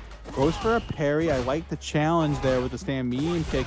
And I like the spacing now that we're seeing with the high blade kick. And Campaign doing a good job reapplying the poison just like that. Okay, look at this. Paladin kind of sitting pretty, having to down back for their life as Campaign taking this lead. Doesn't really have to go overextend. Look at that. Paladin forced the drive rush, go for that mix-up, but it didn't work out for him. And now Campaign just applying that poison. This is exactly one of the strongest positions for Aki, is just being able to secure a life lead, reacts to that drive impact, and is able to burn out. And that's a definite kill as she goes into the claws of level 3 to close this run out quick. Campaign taking this set 1-0 so far. Campaign's looking really, really optimal with how they're placing their buttons and how they're playing patient and check drive rushes all throughout the match. And also checking the high blade kicks from Paladin. Paladin, you know, still in it, still is 3 out of 5, so plenty of time for either one of these players to adapt to the other and get the ball rolling a little bit more. Again, guys, thank you guys so much. For those who are just tuning in, the match arena is fully done with codes, but you guys want to directly contribute, and you guys have been liking these high octane matches in this high octane winners finals, consider contributing via !match arena. We appreciate you guys tuning in and hanging out with us. look at that. Paladin kind of scrambling in the mid-range, unfortunately, because he's finding it really difficult to close that gap. Every time he throws a fireball, Campaine is more than willing to just avoid it. Not pressured to go in at all, even with that drive meter. Wonderful punish counter, keeping that Oki really hunting it down, but nice drive impact from Paladin. Trying to close that gap, going for that throw. Oh, the low forward, but just opting for the plus frames. Yeah, and the Hasho coming out in spades and really using those plus frames to their advantage because they're in burnout, and Paladin looking to answer back in the set. 1-0 right now, almost at a level 3, locked and loaded. Night the drive reversal there to make Cruel Fate null and void. The DI coming out once again to hunt down that pressure. You are not staying honest, and that is what that tool is meant for. Look at this Paladin trying to rely on fundamentals, relying on system mechanics. The parry. Trying to avoid that, but nice micro walk back to catch that whiff punish. This is looking like a much stronger round for Paladin despite the health difference, Floki. Yeah, the health difference definitely is a thing, but Paladin seems more comfortable in the pace that Campaign's trying to have and really trying to bring it to their own. But Campaign, look, they find their opening with the throw, but Campaign swings back with the fierce, gets the plus frames with the drive rush, stand knee and punch. Here we go again, but the Denjin charge, unfortunate situation, the level 2 to clean it up. It's a pool party, and everybody's invited.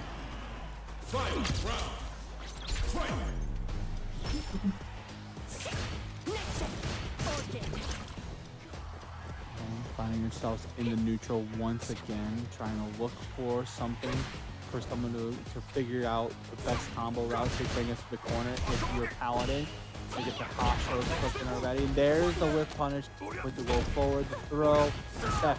This is looking up like a pretty good spot for Paladin now, rocking with all 3 meters on deck. Yeah, I mean, he still has a full stick of butter to be able to work with in order to burn through that life, but Campaign has been playing such pristine defense, not overextending at all, not trying to check any of those frame traps or, you know, take random... Oh, what a call. God! I can't believe that he had the reaction to be able to cut through that drive impact. Great shot from Paladin, but here we go. Campaign not deterred whatsoever. Coming through with that Cruel Fate, the level 2. Yeah, it doesn't make that fireball go away, unfortunately. So you really tried to contest, lands that Cruel Fate, but you were on a sliver. You have to keep this pressure real. There you go. You got your life bar back. Are you going to route it to a level 1? And he just might. Yes, there it is. The implication from Campaign brings it to 2-0 in the set after a really well-fought round from Paladin, but just a very unfortunate series of events. Is this Street Fighter? Man, I hate this song. You hate this? Shut up, Seth. No way. I hate this song. I hate this song. Why?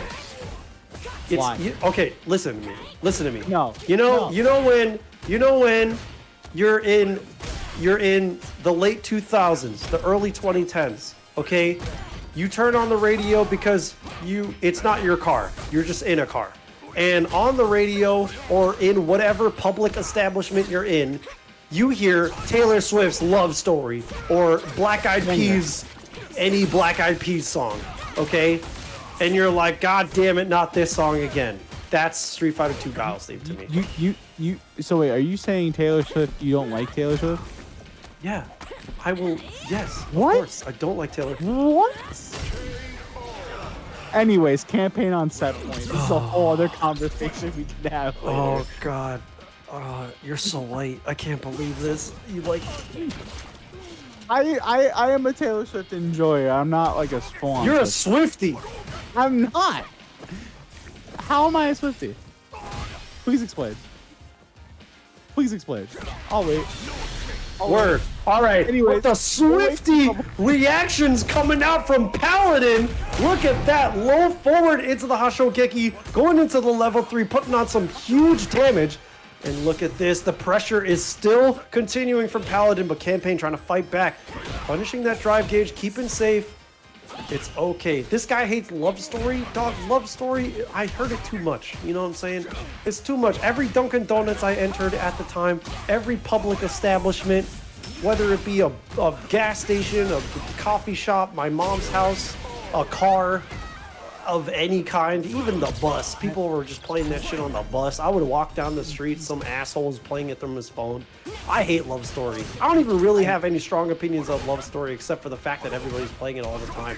I'm sick of that goddamn song. Paladin, great check on the drive rush. Shut up, Floki. I was gonna say Paladin not looking down bad right now in this set, looking like they're trying to bring this to another game, but Campaign trying to make it into our Grand Slam finals, get that first seat on the table. Listen, I have no words for you.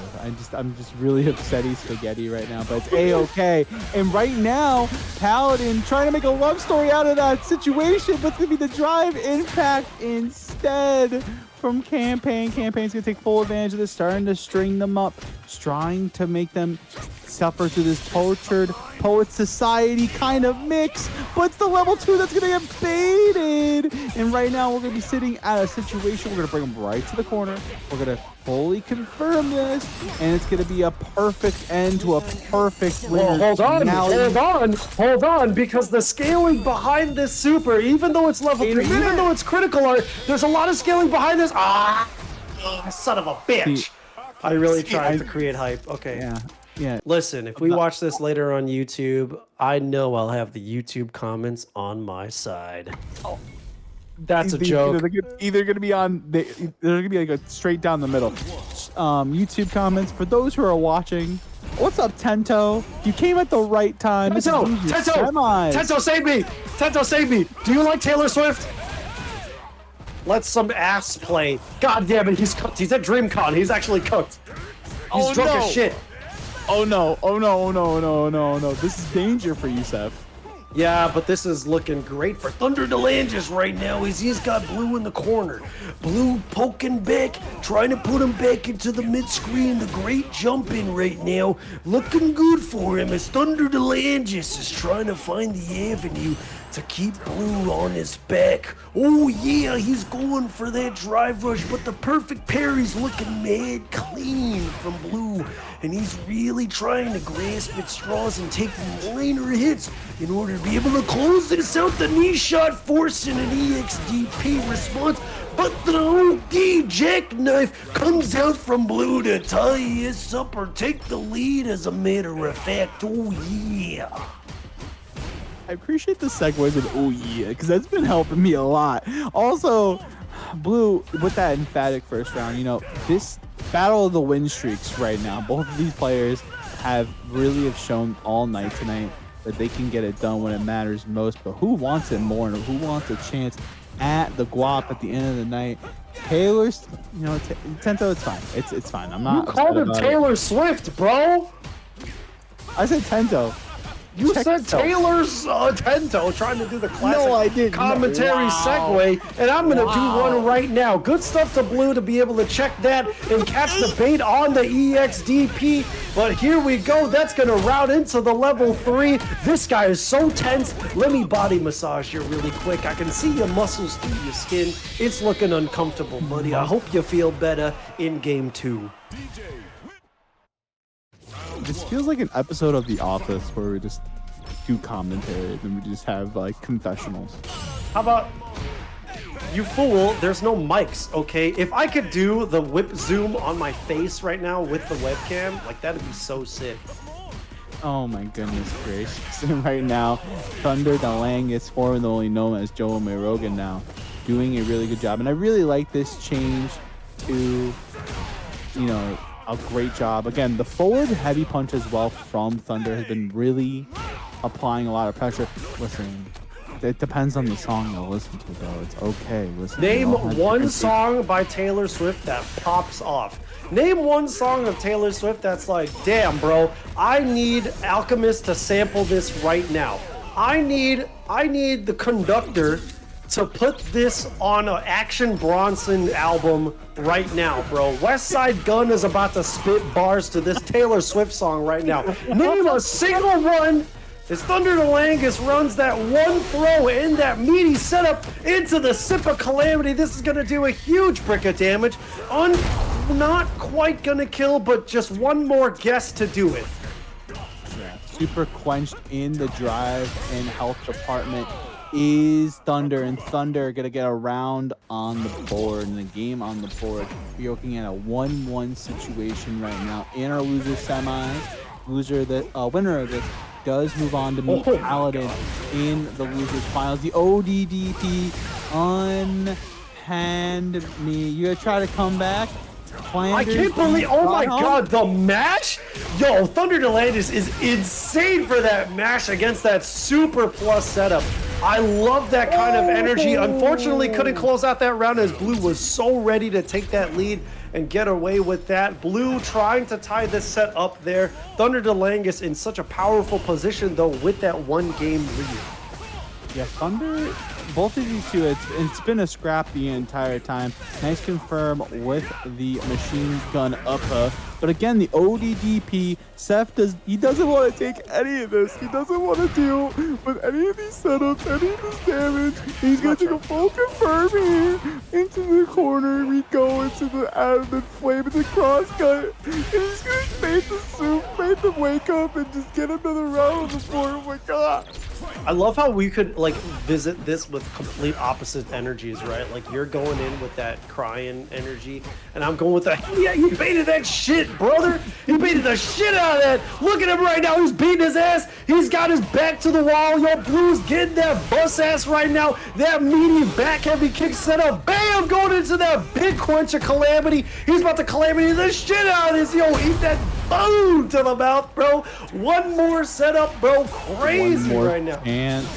One more chance, and there's gonna be the level 2 though, and it's gonna be a side switch situation, absolutely. And we're gonna be yapping more about this match as it continues, and it's gonna be the trade, and Thunder Delangus bringing down the lightning as well, brother. And we're gonna be moving on into another game. Honestly, we're Street Fighter Academy is a big deal. I want to preface this. This set is going crazy. Thunder Delangus is doing wonderful work. Both of these players are doing fantastic. We have the capability to actually commentate. Okay, I want to remind the chat. I want to remind everybody who's spectating right now. This is our time, okay? Neo kind of promotes this, so you can blame him. But at the same time, we can commentate the set. So if this is what you want, we'll go back to the dry-ass esports commentary. Okay. All right, once again, Thunder Delang is actually getting caught, unfortunately, with that drive rush, the EX up kicks. So now Blue really trying to fight back and tie up this set 2-2. This is what you want. You want it. Once again, I want 1930s baseball commentary. Remember I was talking about this bit earlier? Like, I think I was talking about this last week, Floki. Like, we gotta do this. Like, we gotta do the baseball commentary. But right now, we're gonna get a full confirm here, but does not finish the combo. Thunder looking like real good stuff right now. Full confirm off the stun, adamant flame, and get the knockdown here into the... No, we're gonna just take the throw instead. The jump, they're trying to do up kicks, but no dice indeed, and Blue is gonna get another game on the board. Listen, I'm gonna be honest right now, right? Street Fighter Academy and like commentating has been a pleasure, right? It's been one of the biggest highlights for me, right? But sometimes you gotta let loose a little bit. Sometimes you gotta keep it together, keep it professional, but you know, have a good time with it. At the end of the day, we're trying to talk about fighting games. At the end of the day, we're just trying to hang out with you, me, the chat, Neo, and everybody enjoying SFA number 50. Okay, the knee shot coming in, and oh boy, unfortunately that Sobot not coming clean. And here we go, Thunder Delangus making things okie, that very crisp thing, but now it's just coming out from Blue, and it's looking very dangerous. Unfortunately, Thunder Delangus just has the control.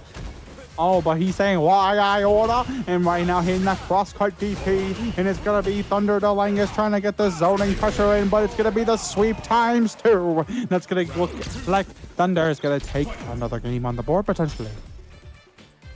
I appreciate you leaning into the bit. I'm done doing trying. 1930s baseball commentary. It's trying. like the I'm least trying. fun era. We're really trying. We're really trying. I just trying to do the transatlantic voice just made me feel racist, and I don't want to do that. Like, that's not an energy I'm trying to channel. So I'm sorry for anybody in the chat who asked for the 1930s baseball commentary, but I think you're the problematic one. That's all I'm gonna say. Going in for that sweep, what a whiff punish on that. Going in, Thunder DeLangus / Joe Ume-Rogan in a much better spot right now. Didn't go for that machine gun blow into the super. So Joe Ume-Rogan, Thunder DeLangus in a much more comfortable spot as he's currently at set point. It was just an anti-air, it wasn't a DP. It felt like it could have been way worse, but I don't know how it's gonna Bloo's gonna secure this one, Floki.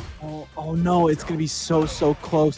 One last interaction on the table, and it's gonna be the cross up in Bloo looking at prime position well to defend against this set point right now. Bloo looking hot. Final game, final round. The script has been crazy here at Street Fighter Academy, number 50, and Bloo is really trying to earn that spot. He's been fighting for this win for at least 3 SFAs in a row, and he's going into it once again. The level 3, the body massage machine, really trying to cut through Akuma's life as he's got so little of it. So he just might do it. Thunder DeLangus left the room.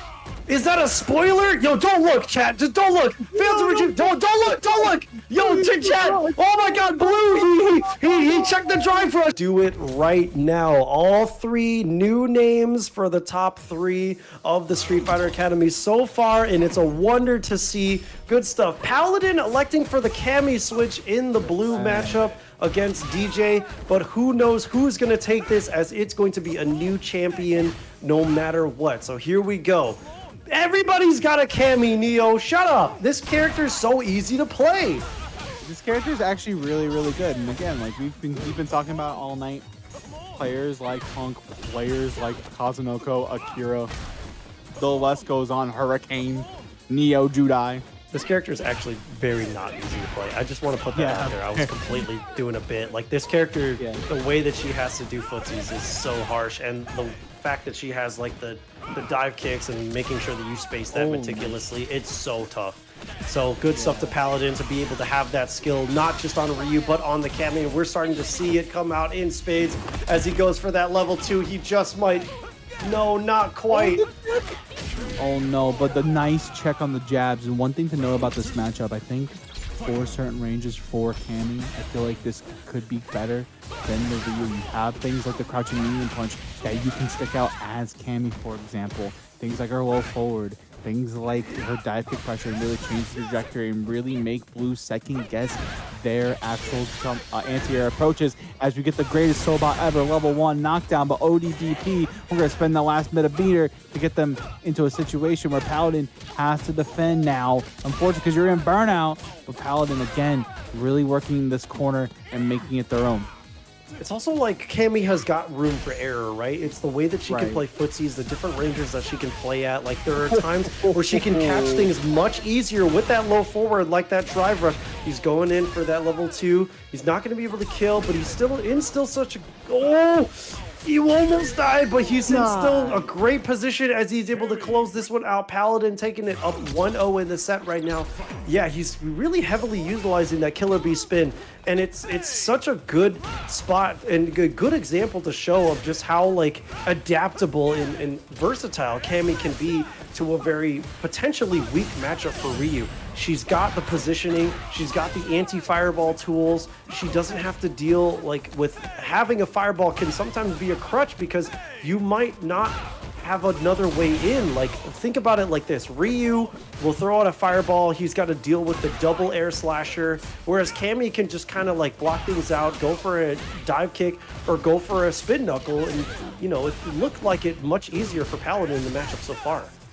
Yeah, and like right now, despite the life deficit for Paladin, Paladin really on the mark with these uppercuts, with these actual buttons in neutral, but Bloo doing the strings up. I've been liking the feints all night during pressure, really keeping his opponents on their toes, and it's gonna be the full confirm off the sway low, and Bloo looking to keep things rolling.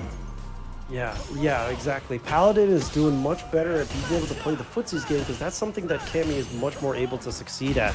Perfect parries coming out very clean. Nice punish counter with him. And he's going to be able to take him to the corner. And this is exactly where you want to keep DeeJay, right? You want to make DeeJay forced to do that risk assessment with that EX jackknife or trying to go for a very risky option in order to escape. Unfortunate placing. Blue was able to escape that anti-air, but the jackknife to be able to catch him. Here we go. Nice. Yeah, and don't be alarmed, Fezcool. My man Seth is half of our commentary team tonight. They've been doing such an amazing job here, and all of the commentary spots they've been given. I'm so proud of them. Moving on up, as Blue's gonna be moving on up in a game right now with that level 3 and get that massage parlay up and running. I get one per night, by the way. That was my card. I don't know, man. This isn't Tekken. I don't think Us are appropriate here for this game, but okay, tied up 1-1 apiece. No, I'm joking. Us are a culture thing. I feel like sometimes, like, Seth, like, there's, like, moments where I'm just like, man, like, an O would be proper, but it's just like, man, we're here at the Academy. It's one of those things. But right now, it's one of those things that perfect parry is becoming up in spades. Gonna take the crouch jab here. Gonna try to move forward. And the check on top of that, the side switch to keep him on. It's the cross cut. Unfortunate. Blue has been really on point with these VP and ODDP punishes all night tonight. Yeah, it's a combination of like Paladin has just not been able to keep himself safe in the air. Also with like just jumping in at the wrong time, Blue having that charge, right? Like that's one of the things that you have to look out for when you're jumping in against a charged character. And it looks like Blue has just been super prepared. He might route into a level 2, but I don't think it's gonna kill. This is going to be a brick of damage though. He has to burn himself out in order to do it, but he's got a great position in order to mix up. Drive reversal coming out from Paladin. Paladin looking like he's $1 million right now, and that's gonna be a full confirm on and short drive rush. And right now, Paladin making this matchup work for them. And there's the ODDP again, using that side switch capability to kind of keep things in their control. But Blue still not out of it yet. No! What is going on? Interesting. Yeah, I don't know if that was like a misinput because it was a micro walk spiral arrow. I don't know if he was trying to call something out there, but either way, it went minimally punished, so Paladin gets to stay alive and still hold on to this point lead. Great whiff punish on that Sobot, staying meter efficient, going straight into that level 3. He's going to take a huge life lead, be able to replenish some of this drive, and if he's willing to spend that, he can get some Oki. The OD Hooligan finally comes out to play, and Paladin, if I'm not mistaken, that is a 2-1 now in the set. Correct, yeah. We are currently at 2-1 in the set. Paladin, an incredibly strong force on this Cammy as opposed to the Ryu, but who knows how Blue is really going to fight back. Nice bait on that EXDP, seeing and noticing how Paladin has been very jumpy and trying to steal that turn back. Blue playing very patient and nice with that sway, keeping things airtight and keeping that pressure real, but can't cut through that drive impact. Yeah, that's one of the big ways to deal with sway low, unless you have meter, and it's going to be checking the drive impact right now. Paladin looking real strong still, almost out of burn up at the level 2. Is going to cut through, but it's going to trade because it's not projectile invincible. What a call out by Blue. Let's be the low forward regardless. Paladin looking to move back into the grand finals, into a rematch with Campaine. I mean, that's basically a 50-50, right? Unless your audio cue reactions are so on point, you're basically watching him do that fireball and banking on him not having a second one behind it. So good stuff to Paladin to try to do it, but it was just unfortunate. He's still in a very dominating position as he's currently at set point, but Blue is so hungry for this tournament win. He's had top 8s in the last 3 SFAs, and he really wants to make this one the one that drives it home. So let's see if Paladin can actually secure this one, or if Blue is going to make that comeback, and he's in a great position to be able to show it off. Yeah, they're doing a real good job right now with these throw loops, and he's gonna get another one, and then he's gonna jab out. Oh, they high-fived! Oh no, but the stand light kick is gonna find its mark. Target combo, spiral arrow, there's the throw. Critical are on deck, the greatest soulbot ever gets baited, but no punish! It's gonna be the jab, and it's gonna be Paladin with the Cammy pick. That's gonna be moving on into our grand finale. Great decisions to be able to come out, but Paladin ultimately eking it out in the end and bringing it up into grand finals. Loser side now facing off against Campaign in the winner side, and this is our grand final set for our legendary Street Fighter Academy number 50, the big one, the big day. Who's gonna take it? Either way, this is a new name, a new champion, and I'm glad all of you are here to see it. Who's gonna do it? Paladin off to a great start.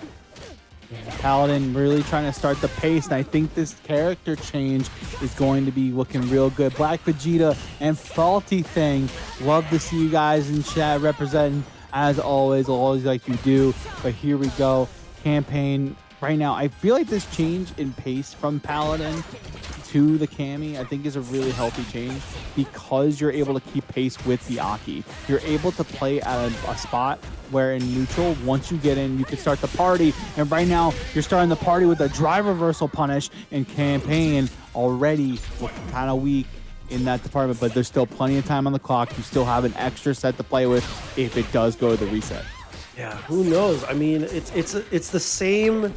Like, you could list the same weaknesses for Paladin if you were to say it's against Aki or DeeJay. Like, the threat of those fireballs, just the strength of Aki's fireballs and zoning tools is vastly going to outweigh Ryu's, but it looks like Cammy is working so well for him in a great surprise. Tries to go for that drive rush, didn't get that trade, and here we go, the deathly implication coming out, the level 1 super. He's going to be able to let that poison just whittle him down and tick away. The OD dive kick to get in, but it's be the low forward that finds its space, and right now it's a 1-1 situation in round count. And right now, Campaign sitting at 2 meters. Paladin has 3 on deck when they need it. Punishes the snake step with the proper movement. Paladin looking like a person possessed right now, Seth, looking to make a statement. More like a person just imbibed by the will of his gods, but unfortunately is going to have to do a little bit more praying in order to recover from this situation. Campaign now at burnout, and Paladin looking very healthy, but it just looks so dangerous with the way that Campaign is able to keep these zoning out. Oh my god, the full send into the level 3! This is so minimal scaling, it just might be enough. I'm not... Oh my god, it actually did it, the 2-hit! I can't believe Paladin decided to bet it all, and it worked out. Taking game 1, trying to fish for that reset as soon as possible. Let's do this. Yeah, Hurricane and Neo Judai are both smiling ear to ear right now, seeing that situation. And right now, Paladin now is the kind of momentum they need to kind of get this punish and get this kind of ball rolling as we see Campaign. No, undeterred from that, right? Like, that round happens, cool. Like, I can still have plenty of time on the clock. But these Serpent Lashes are getting called out by Paladin with these proper jumps where we get the crouch fierce from the meaty stuff. But it's going to be a full confirm here off the down fierce, reapplied the poison. And again, I really love the spacing choices from Campaign all night long. It's be a full confirm here. In post drive rush, confirm into the dirty bubble. No, he dropped the combo, but the empty low. No emotional damage here needed.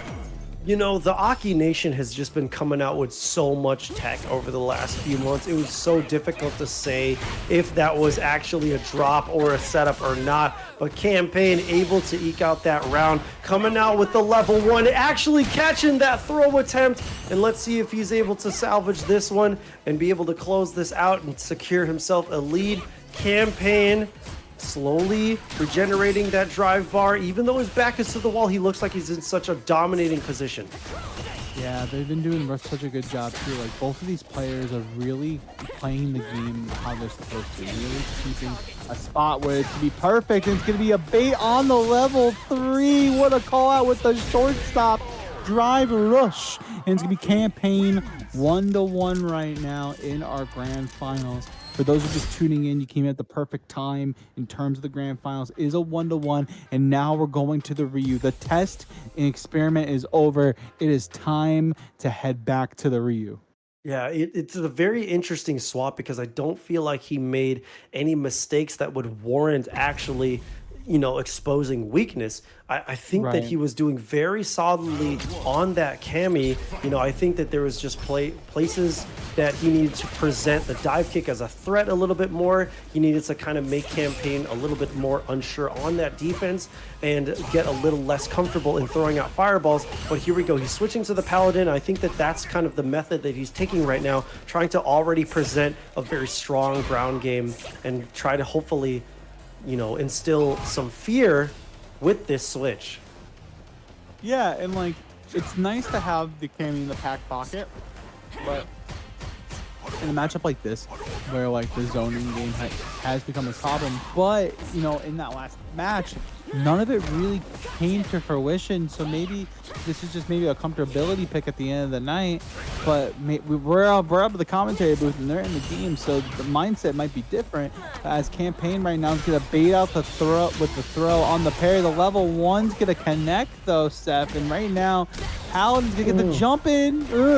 Oh, but good recognition from Paladin, seeing that it wasn't going to drop, but he actually autopiloted into that Tatsu. Thankfully, he didn't pay for it with his life, but he's got to deal with all of this pressure. He's looking for the hole, but he unfortunately couldn't jump out of that drive impact, and the entrapment is going to go for it for the optimal meter build. Good stuff to Campaign, but very unfortunate for Paladin, trying to make the right read and escaping that pressure, but really going to try to return with that damage in kind. Already a big lead for him, has a huge positional advantage with having him in the corner and keeping things meter conservative too. Paladin playing still very patient despite this very aggressive play. Yeah, and right now Paladin, despite the drive meter being a little low, they've been doing a really good job of boxing them into the corner. Campaign though, gonna get to level 3. It's gonna get close to burnout. And listen, we appreciate all the 300 and change of y'all hanging out with us for grand finals tonight. We appreciate it. Thank you guys so much for the raids early. The Tatsu to go through the Nightshade, and that's looking pretty good. But Campaign still has that burnout to work with. Does have to be careful about 2 bars on the side of Paladin unless Paladin wants to bust out with something. Yeah, hopefully we don't see a repeat situation. Block string into the drive impacts. He's just going for those throws, but the wake up level 3 gets baited, unfortunately, and Campaign now up in the set 2-1. Really trying to take a commanding lead so far, but Paladin is sticking to that Ryu, very trusting his guns and trusting his experience on that. But who knows, Campaign looking very comfortable in the set so far. Yeah, Campaign's been really comfortable in the pocket all night long with the Aki of where they want to be in the neutral space, where they want to be post fireball, post drive rush, post serpent lash. And it's been all working in the favor of Campaign. Paladin not really lost in the woods just yet in terms of a nice donkey kick through the situation. Oh my goodness gracious. And this is where Paladin wants to be. Paladin wants to really start up that pressure with the Hashos, with the drive rush, and really make it a situation that Campaign can't get out of, and not to start. Paladin's got to take it 1 round at a time in order for them to reset this bracket. Yeah, Campaign with the back to the wall was showing a lot of respect to Paladin's pressure, taking every single throw, even the one that counted. So now Paladin back into that position and keeping Campaign honest and true, having to guess 50-50, but not really, actually just busting out with that EX snake step, and is in a much better spot, not able to convert into a round, and he's going into the level 3 to tie this set up so far to 2-2, really wanting to reset this bracket in this Street Fighter Academy number 50. Paladin gaining that momentum, feeling more comfortable on the Ryu in that matchup, and being able to find those holes, find that those avenues to offense, and be able to bring Campaign over into the corner. It's looking so much better for him in this set so far, but who knows, Campaign obviously has the room to adjust. Ryu still has a lot of weaknesses overall against not just dealing with fireballs without the threat of Denjin, but also being able to approach honestly, you know, or be able to